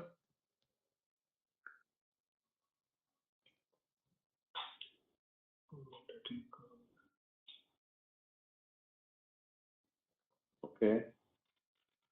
Commodity codes, tariff codes, ECCN number as well as ICCN number. ECCN number as well as ICCN number. So you can write down the ECCN number expansion. Okay. Export control classification. Number. Yeah, export control classification number as well as import control classification number, ICCN. Yeah. Got it? Yeah. So our excise duty codes also you can define. My CAP products. CAP is nothing but my common agricultural policy. This comes under my risk management for the functionality called restitution. So for the restitution agricultural products, whenever we talk about the product license also. So that product license is nothing but I will be defining under the CAP products. Okay. Okay. So here also I'll be defining the numbering schema and respective CAP number structure. If at all the restitution has been implemented. Okay. And as I told you, the restitution, the functionality can be implemented, and it is the future or the facility given only to the European countries. Yeah. Okay, not all the countries. So this can be implemented only for the European countries. Yeah. Got it? Yeah. And next is you can maintain this also assign numbering schemas to set schema for classification. Okay. Under this area, whatever you do, I mean, in my ECCN or ICCN number, you can put the transfer of number to set. Okay. So that it transfers the information to my respective feeder system also. Got it? So likewise, ECCN number, ICCN number, data can be transferred from my GTS system. Okay? Fine? Yeah. And yeah, this talks about the commodity codes, tariff codes, everything. And not only this, if any of the information like Incoterms or price list or my terms of payment, okay, need to be defined in GTS system, then you can define under this area here. But in the real time, whatever this data comes directly from my feeder system only. Okay.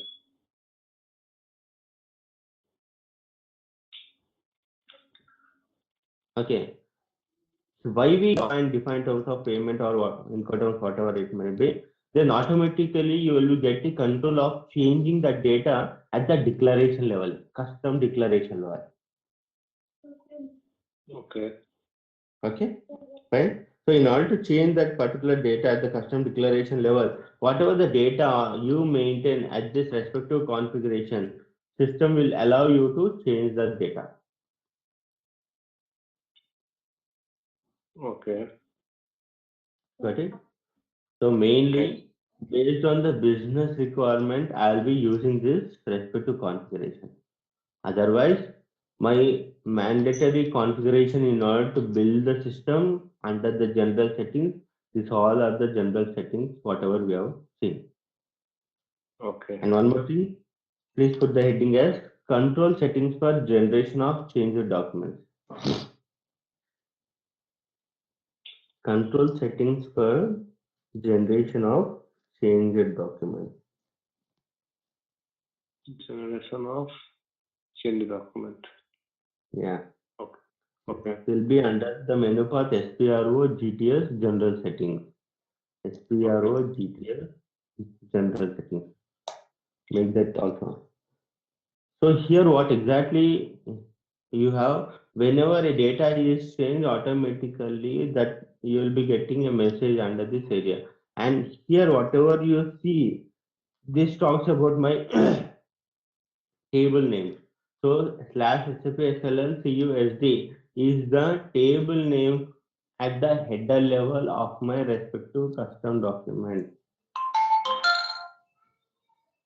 Okay, so once I activate the change document indicator, then whatever the changes have been done at the header level, that will be recorded here. Okay. Okay, so anyway, this all will be activated. But in case you want to go and do or activate or assign a respective table, then you have facility to come here and you can maintain that respective table name. Okay. So Got it? how do we know what is what?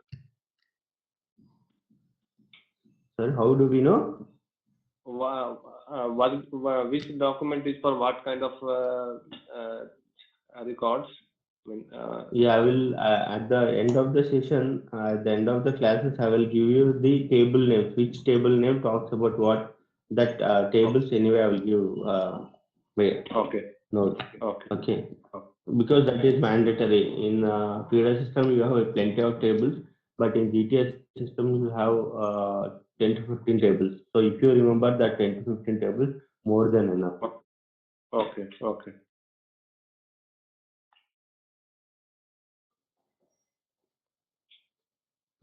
So for HS code classification. let us. Yeah. Yeah, I want to tell you something. For HS code classification.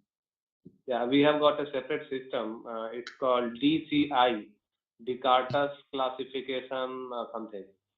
So all master data goes from CC to GTS, GTS to DCI, and DCI adds HS code and then again throw item send this back to GTS. So basically it's automatically HS code is assigned to materials in GTS. So that means you are not uploading anything in GTS system. Yeah. This project is around 2 years back, and before that, we used to do it manually through some XML upload or something. So since how long you are working for that client? Yeah, I am working for this client for 5 years, more than 5 years. Oh, it's Medtronic. It's called Medtronic. Yeah. Medtronic. Yeah, they are in medical device. Okay. Good. Okay. So it's an pharma company. It's not pharma. Right? It's electronic and medical device. Like they make things like pacemaker or things which goes into the body. The implant, things like that they make in which goes in the body, like rods, different kind of rods, pacemaker, and things like that. Insulin pumps and etc. Yeah. They are a very big company. It looks like a medical device is a small industry, but they are a very big company. So the same medical device company, it is coming in. It has already came. It started building up its infrastructure in Hyderabad. Oh, Yeah. which company? I don't remember exactly the company name, but it started. The deal has been made last 6 months back, I suppose.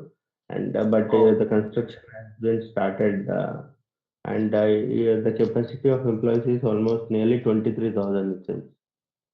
oh, okay, okay. So it will be all the medical devices have been manufactured under that area. Oh, okay. Yeah. So it's a good news. Actually, in India, we don't have that kind of setup, but they Oh, have started.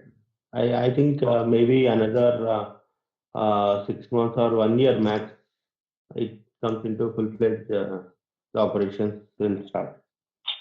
oh, okay. Yeah.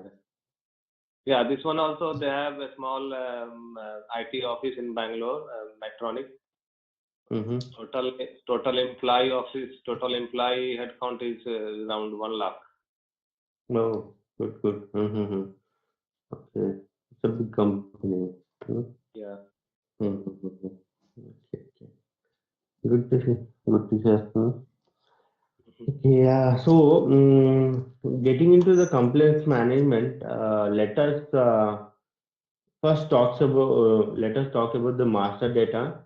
Then we will come into the configuration part. So that if you understand master data, then it will be easier to understand regarding the configuration part. Hmm? Okay. Okay. So starting the master data, let us start tomorrow because anyway we have only 2-3 minutes. Okay. So tomorrow we'll start with the master data related to the complaints management. Hmm? Okay. Okay, Okay. fine. Okay. So we'll end up the session here. Okay. Thank you, Tilak. Okay then. Okay, chalo. Okay. Bye. Thank Good day. Bye. you. Thank you.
So shall we start? I'm trying to. I put that in this one. Mm-hmm. I'm not able to. I'm not getting option to put that. Mm-hmm. Okay, that's okay. You can go ahead. Yeah. So in the complex management, first we will talk about the business process, then we'll talk about the master data, then we'll come into the configuration. Okay. So under complex management, first let us write what are the functionalities of complex management. So please put the heading as functionalities of complex management. Functionalities of complex management. Okay. So under that we have three functionalities. One is SPL, sanction party list screening. SPL, sanction party list screening. Then we have embargo Yes. as well as legal control. So under legal control again you have it is differentiated into two, Okay. which is legal control export and legal control import. That is export scenario as well as import scenario. Okay. Okay. Yeah. Now let us consider the first functionality, which is SPL, sanction party list screening. Okay. So, so please put the heading as SPL, sanction party list screening. Okay. Under that, write down when we talk in terms of definition, what exactly is the sanction party list screening? We know that the functionality sanction party list screening in the name itself, it talks about the screening. That means it screens the business partners. So whatever, whenever we create a transactional data, automatically under that, whatever the master data we have, like it might be in case of imports, a forwarding agent, a vendor, or in case of exports, it can be a sold to party, ship to party, bill to party, or the payer, whatever the master data, everything have been screened at the document level itself. And that will be done at the initial level before manufacturing of the goods. Okay. So in terms of definition, you can write down as we can manage screening of business partners, screening of business partners against Against. against government sanctioned parties, against government sanctioned parties, against government sanctioned parties using this functionality.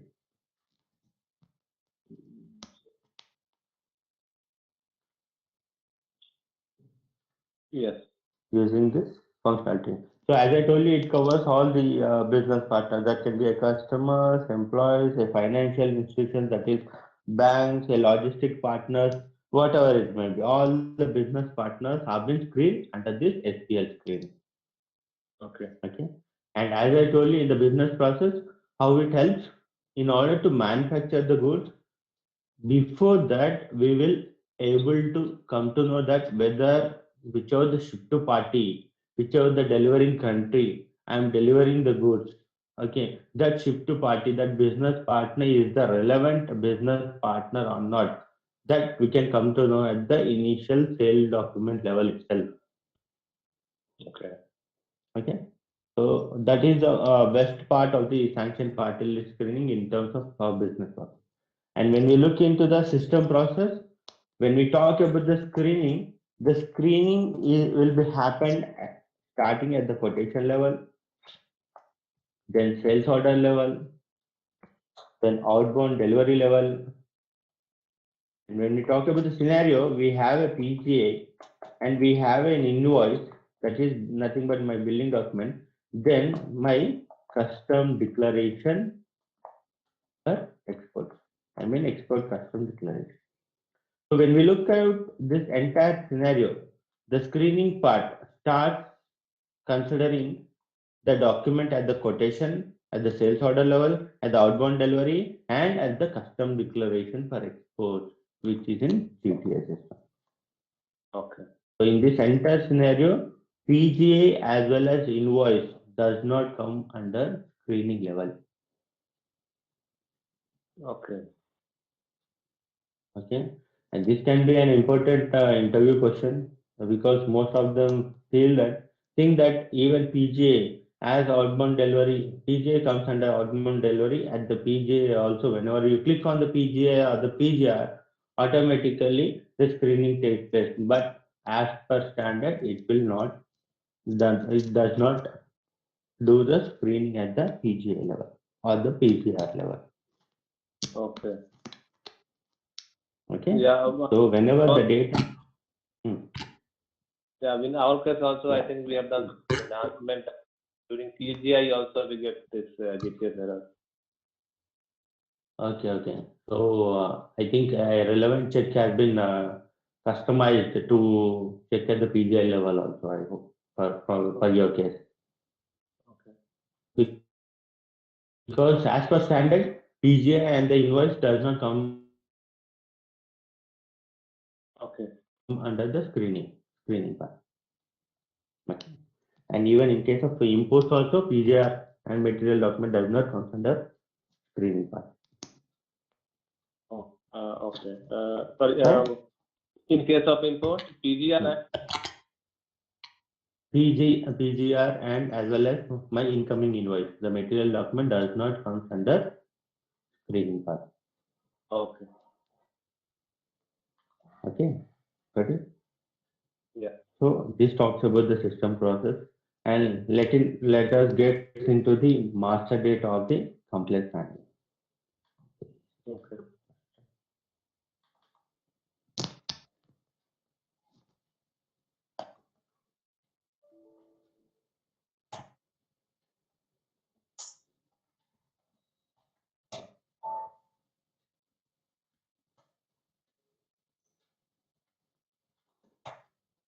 So when I get into the master data, the transaction, the area menu, which is nothing but, please put the heading as master data, and the transaction to take you to the GTS area menu will be slash and slash SAP SLL dash menu underscore legal. Okay. So when you get into there, you can see the complaints management here. So under complaints management, you can see the sanction party list screening. Yeah.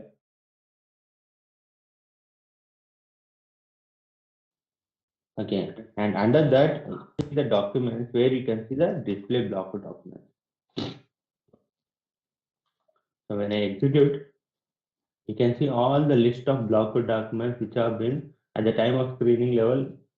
If that comes under any DPL list, then automatically you can see all the blocked documents under this area. And you can differentiate also each and every document at what level the block has been done. Okay.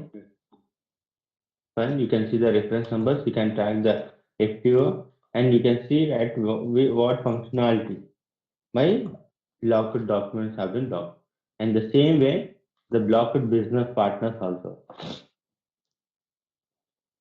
You can see all the business blocked partners under this Okay. area. And here you can see group, which is nothing but my GTS logistical system group.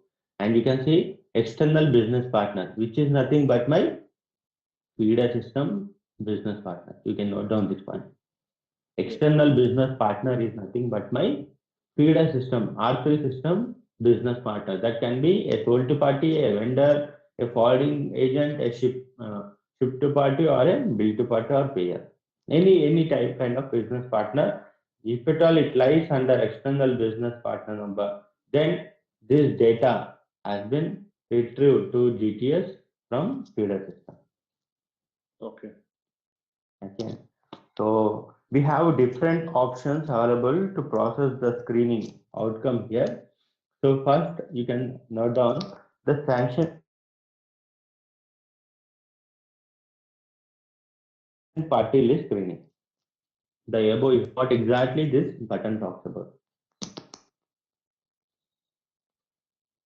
Okay. So please put the heading as sanction party list screen. Okay. Okay. So in terms of definition, you can note down it rescreens the business partners. Okay.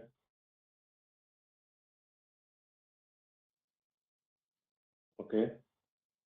It rescreens the business partners. Rescreens the business partners and gives the and gives the and gives insight and gives insight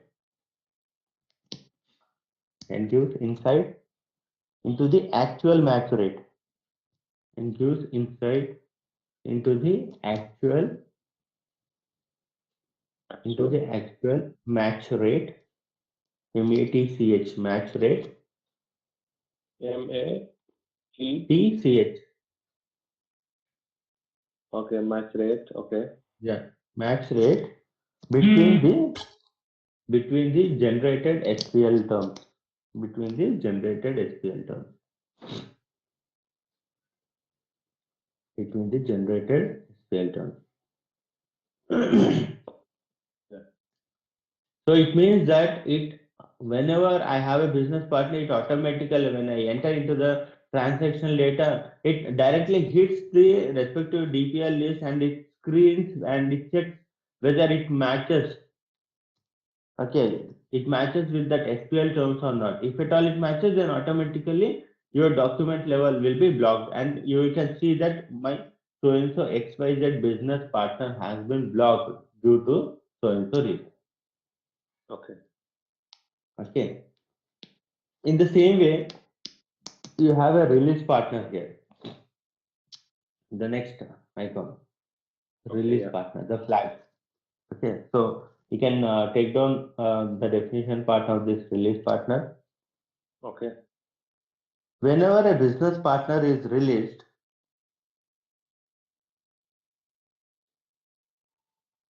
Okay. I mean to say that when I click on this and click on the release partner, automatically it releases from this block list here.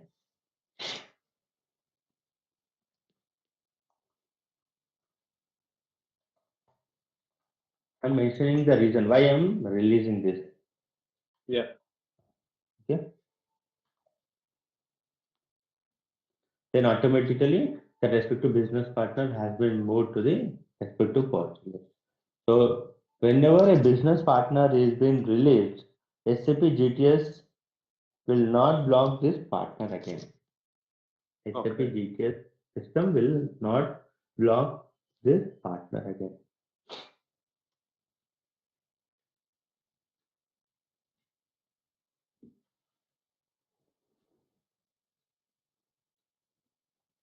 Okay. Okay. And the next icon we have positive list. Positive and negative list.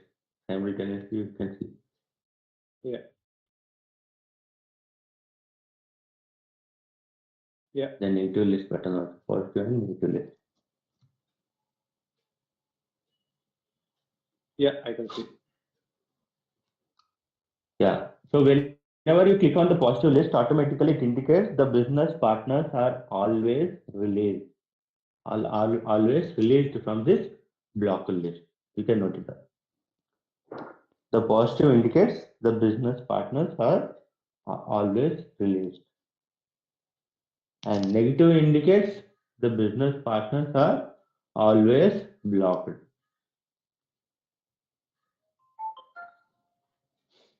The negative indicates the business partners are always blocked.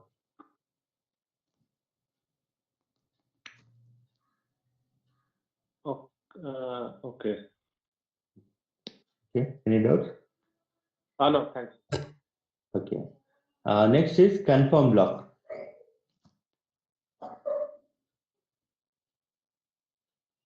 Okay.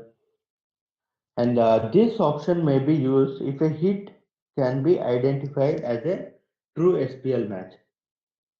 True SPL match is nothing but, see, when we look into the configuration, when we come down to the configuration, automatically, every time I am saying that, okay, it matches, it hits or it screens with the respect to, it compares with the respect to my DPL list. But how the screening will be happen whenever we try to compare with my DPL list, which is uploaded in the system, how the screening happens? It should have some parameters need to be considered while screening. And before saying that it's a blocked customer, that part will anyway look into when we go into the configuration. So whenever it matches truly with my SPL match list, then automatically it moves that business partner into the confirmed block list. That means this option may be used, you can note it down, this option may be used,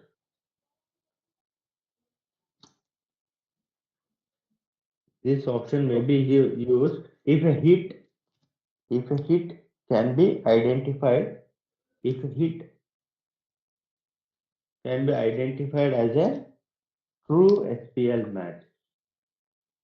A hit can be identified as a true SPL match. Okay. Okay. And next is on hold. Okay. So this will be used by the business whenever they want any confirmation to to move any particular business partner to release or to move into the positive list or to rerun the sanction party list screening, they can put on hold. That means we can put a particular business partner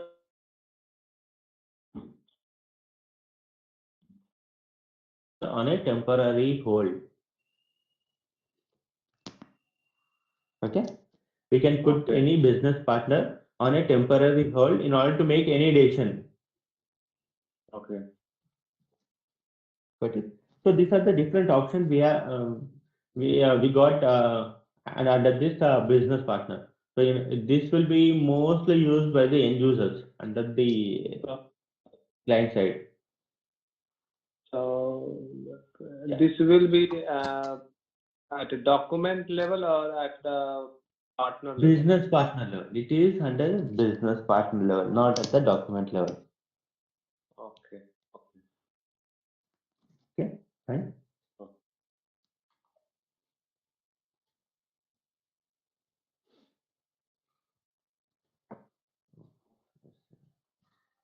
So now let us move into the GTS predefined scenarios. Let me log in 1 second.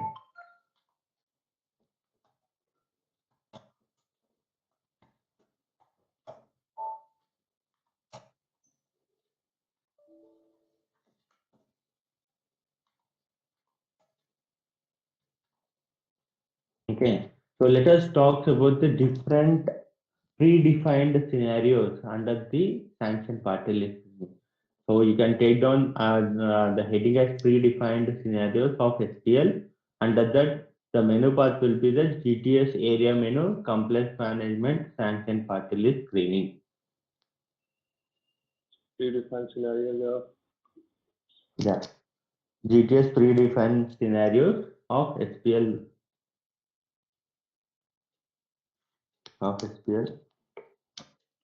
and menu path will be GTS area menu. Okay. Compliance.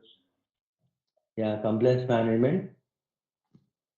Under the sanction party list screening, and you can see the logistics part here, the tab. Okay. Logistics tab. Okay. So under the logistics tab, first and the foremost thing, you can see the check business partner address. So here, when you go into the practical life, when we started using these predefined scenarios, generally, if the business is well versed with the GTS system in terms of master data, in terms of predefined scenarios, they never say that check business partner address or check document address. And this everything will be used while testing the scenarios. Okay. Okay. So instead of that, they will be saying that try to test the A1 scenario or A2 scenario. Let me show you what exactly is the A1 or A2 scenario. when you look at this program, you can see at last A1. Yeah. Okay. So whenever they say that check the A1 scenario, then automatically you need to come here and you need to check the respective, you need to execute and check the respective business partner under this area. And when I talk about the A2 scenario, check document address. You can see the A2. Okay. Okay. So you can put the heading as under the logistics asynchronous screening A1, A2. Put the side heading as A1, A2. Okay. So this will be used initial whenever we do the initial transfers, okay, Okay. of the business partners from my feeder system to the GTS system. Then you can note it down. Otherwise, that will be Yeah. helpful. Yeah. A1, Then A2. Yeah, used in initial transfers or whenever a changes have been done to any business partner. Whenever a changes have been done to any business partner master data, okay. which are not placed in positive or negative list, which are not placed in positive or negative list are not considered.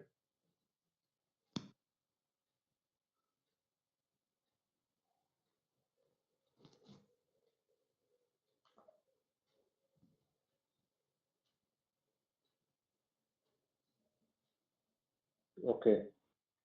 Okay, so what does it mean? For suppose some X sold to party, I am trying to move the data to the GTS system manually. Okay,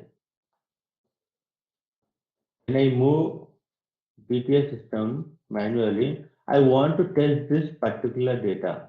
So this is the initial level of data. Okay. So when it moved into the GTS automatically, I could see that under this flag for BP. BP is nothing but a transaction which takes down to a business partner, where you can see your external business partner as well as my respective GTS business partner number here. So when I know my external number as X here, when I start automatically, system will throw you the respective business partner which is automatically created at the GTS end, which is nothing but my A. And when I know this A as a business partner, then I'll be coming here and putting the A and I'll be executing this. Yeah. So that it rescreens the data. I mean, I should not use that rescreen. It screens the data, and this whatever we are doing, this we are doing at the initial level. That means once the data has been transferred to the GPS system, then automatically I can run this.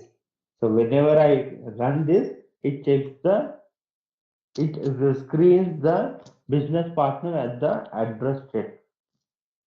Address check is nothing but my master data level. It checks the business partner, the name, okay, the name one, the name two. Automatically, it checks the name one and name two by comparing with my DPL list under this area. In the similar way, when I click on the check document address, this will be used as the document partner address check. Document partner address check is nothing but my when I start creating my sales order initially and I have a X sold to party, then I have done some changes. I think you know that even at the sales order level, being at the sales order level, I have an option to change the address or name of any sold to party in the feeder system. Right? So whenever I change any of the address or the name of any particular sold to party, for that in that scenario, I can come and I can see or I can check the respective business partner whether it matches with the DPL list or not. That is the reason you can see change in document address where we can change this document address at the respective sales order. I mean Okay. transaction data. Okay. So that is the difference between my A1 scenario and A2 scenario. Okay. Okay. Likewise, we have B1 and B2 scenario, C1 and C2 scenario. Okay. So whenever I say one blindly, it's a thumb rule that a address has been compared at the master data level, customer master or the vendor master data level. And whenever I say two, it reflects to the change of address at the document level. Okay. Okay, it's a thumb rule. You can blindly remember. Okay. Okay. Okay. So now let us go into the periodic screening, which is nothing but you can put the heading as B1 and B2 scenario.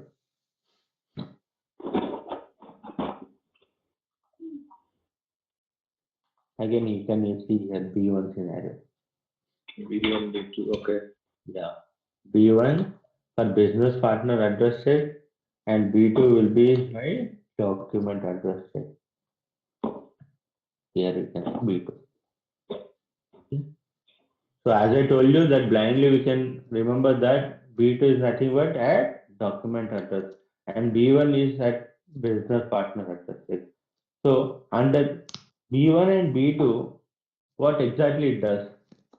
So you can write down the definition part. It rescreens the business partners. It rescreens the business partners. Okay. Considering the positive and negative business partners. Considering the positive and negative business partners. So in the earlier step, under the business partner, I have shown you the positive and negative business partner, positive and negative list, where the business partners can be moved. So here, whenever in that case, my business partners have been moved to a positive or the negative list, even for those business partners, the screening will be happen. It means that. Okay. Okay. And whenever I say a B1 scenario, it's nothing but it checks at the master data level and B2 is nothing but my address, document addressing. And here also you can see two B1s. One is saying dialogue and the other is saying batch. Okay. B1. Okay. So B1 but batch. So what exactly it means that this dialogue is nothing but where the data moved manually and batch is nothing but my manually or an automatic also. And automatic how the master data will be transferred to GTS with the help of my change pointer mechanism we have discussed at the basic settings in feeder system cockpit. So with the help of change pointer mechanism, whenever the data is being transferred, then automatically the screening can be performed at the business partner address set. And even when the data is being transferred through batch jobs, which is nothing but my asynchronized screening, okay, through batch jobs, then that data also can be screened under this area, the B1. Okay. In the similar way, you have a B2 here, B2 dialog as well as batch here. Okay, the batch also I can screen whatever the data transfer through batch jobs, even that data can be screened under this area. Okay, fine. Okay. And not only that, you can separately screen the positive and negative list customers under this area. That means whenever I give a business partner which is in the positive list, then automatically it screens and checks the relevant business partner with my DPL list. Yeah. Yeah. Okay. We say we have 10 customers in the negative list. So it will compare the 10 customers with all addresses, or how? Yes, all the 10 customers. See here, this negative list is nothing but you can give separately. But when you talk about your consolidated 10 customers for the, you're talking at the address check for suppose. Okay, then automatically I need to come here and I can include all the 10 customers under this, the list of 10 customers. Then it will start comparing with the DPL list for those all 10 customers. Okay, 10, Yeah. 10 customer, it will start. No, sorry, can you go back to that other one? Yeah.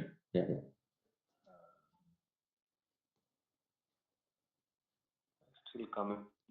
Yeah. You told about this one. Yeah. Negative list business partner address. Yes. Yeah. So it will compare, say we have 10 addresses in negative list. Okay. So these 10 will be compared with all customers, or something different way? No, no. Whenever I know that okay, this 1 to 10 business partners have been under native list, but still I want to recheck whether that have been still under the blocker list or not. Then I can put all the 10 customers here and I can execute this. Okay. So that it checks only for that particular 10 customers, not all the native list customers. Okay.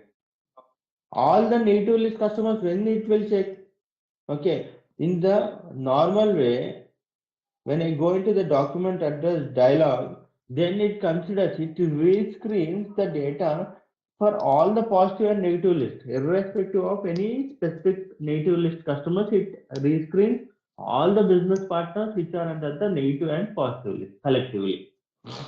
Okay. Got it? Yeah. Okay. Now let's put the heading as C1 and C2 scenario. C1 and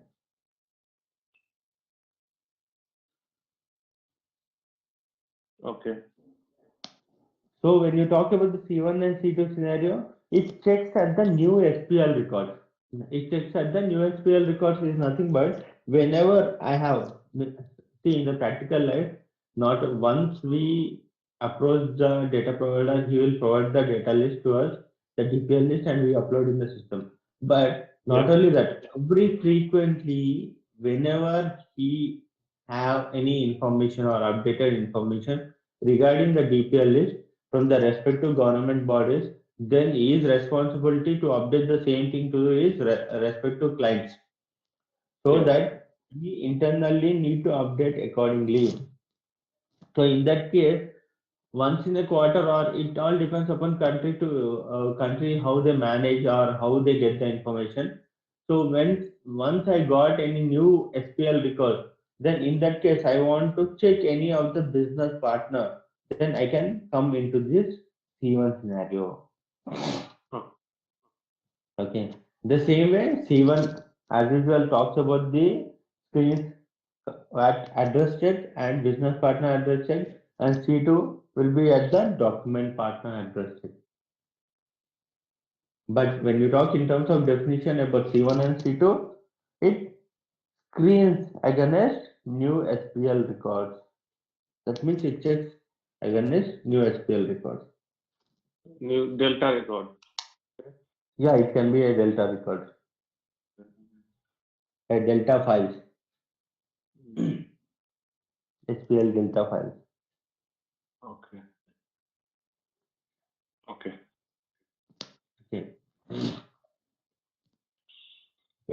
In the same way, we have batch as well as dialog, manual as well as my.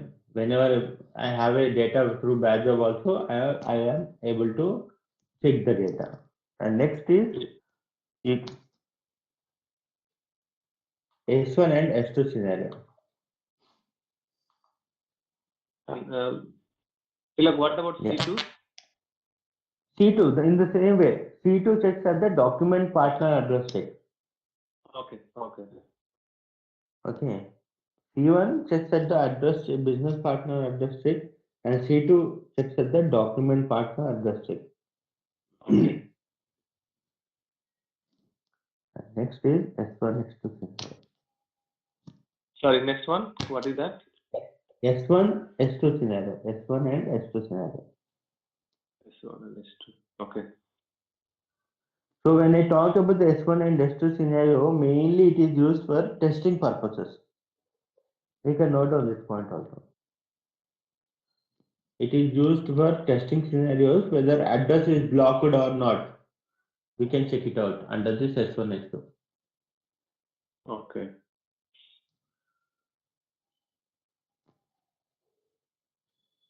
Okay. And when you look at this screen, and when you start comparing with other scenarios, we can screen only one business partner or one document at a time here. Okay. You can't give a consolidated a list to check under this scenario. Oh. Okay. Okay, got it? Yeah. So that talks about the S1 and S2 scenario. And let us give the about the S3 scenario also. Please note it down.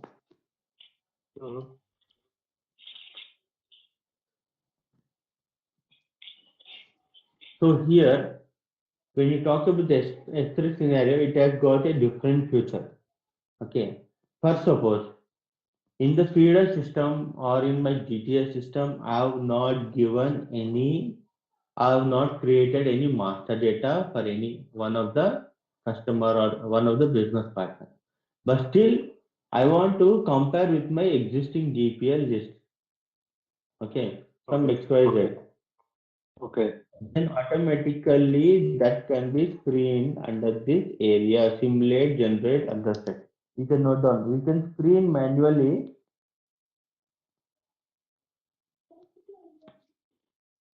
You can screen manually a business partner Okay. without maintaining the master data.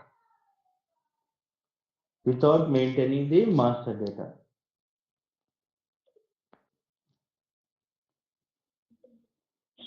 Okay. Got it? Yeah. So that is possible under the simulate general address check. Okay, fine. Okay. Okay. Yeah. And we are talking about the uploading of sanction party list. So that can be done under the master data. So when you look at under the tab of master data, you can see the load sanction party list from XML file. Yeah. So here the three are most important at the mandatory fields in order to upload the sanctioned party list meaning, which are my legal regulation, type of list. So when you look at the type of list, what does it mean? Type of list is nothing but a list of DPL, denied party list, where when I get the data from the data provider, automatically whatever the bulk data we get from the data provider, that has been divided into various lists. Okay. So when I talk about the various lists, the list can be from any terrorism, the list can be any pharma related, the list can be any chemical related, any nuclear related, okay, any fraud related. So each and every category, they are bifurcated the list of denied parties. Okay. And when we get into the configuration, I'll be showing you where exactly how the type of list comes into the picture. Where exactly we can see the all the type of list. Okay. So once you configure the type of list in the configuration, then you will have a facility to view in F4 option. Okay. And legal regulation anyway, we have seen in the general settings under the legal regulation you have to define. So whatever the legal regulation I define, I have to give the respective legal regulation. And as I told you, type of list will be configured under the compliance management. In the next class, I will be taking you to the type of list where we exactly define under which path. And in the similar data provider.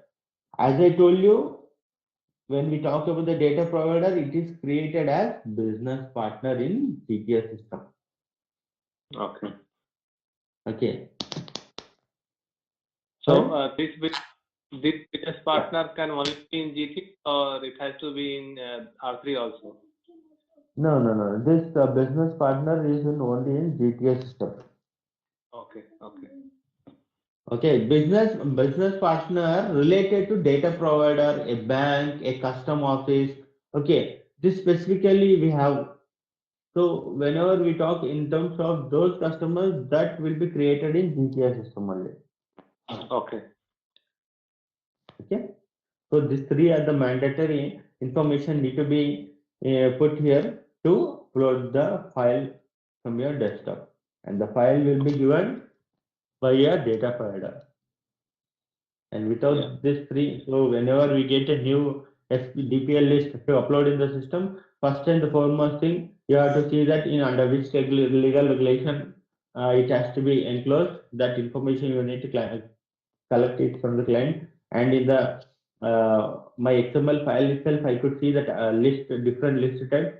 That all list types you can configure in the configuration area under SQL compliance management, SQL screening, and data provider. You have to create the data provider as a business partner in the GTS system. Okay. Then the system will allow you to upload. Yeah, I have created this list of type of list. Type of list, that's very good. So you have a minimum idea where exactly, right? Yeah. Good. See, at least, but you are in a good phase actually, because you know minimum system already. You have seen where exactly what the parameters, and before that you don't know exactly the functionality of that, but you have done something, a configuration, or you have worked on that. Now knowing the functionality theoretically, it will give you more knowledge. Yeah. So next, put the heading as control settings for comparison terms. Control settings for comparison terms under the same menu bar. So control settings for comparison terms. Under this you have general settings.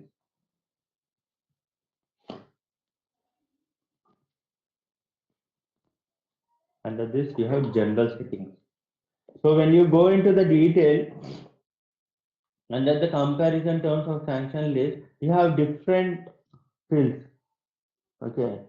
So each field talks about its own, it has got its own identity. So comparison procedure, okay, has been defined in the GTS system under the configuration area. So under that comparison terms, I have a first field called a delimiter. Please note down this delimiter. Okay. So when I click on the delimiter, whatever I put under this, the special characters, this will be excluded under my respective screening at the time of screening. Okay. Okay. So if a separator is used, it splits the name into two words. So for example, have a field called, I have a name called, for example, mother-in-law. Okay. So this hyphen I have used under this delimiter. So automatically what it does, this business partner, this name I have used in my one of the customer on vendor. So automatically it splits at the time of screening. Okay. So at the time of screening, whatever the special characters we have in between the description, then automatically it splits at the time of screening. Yeah. Okay. In the similar way, we have excluded text. So excluded text, whatever we have put on here, are been ignored during SPL check. Please note on this point. Are you noting down, Delmeter? Yeah. Okay. And excluded text, whatever I put on under this excluded text, it will be ignored under during my SPL check. So it can be a Dell Corp Limited. So and I put Dell Corp, automotive Corp and Ltd will be ignored at the time of SPL check. Only it checks the business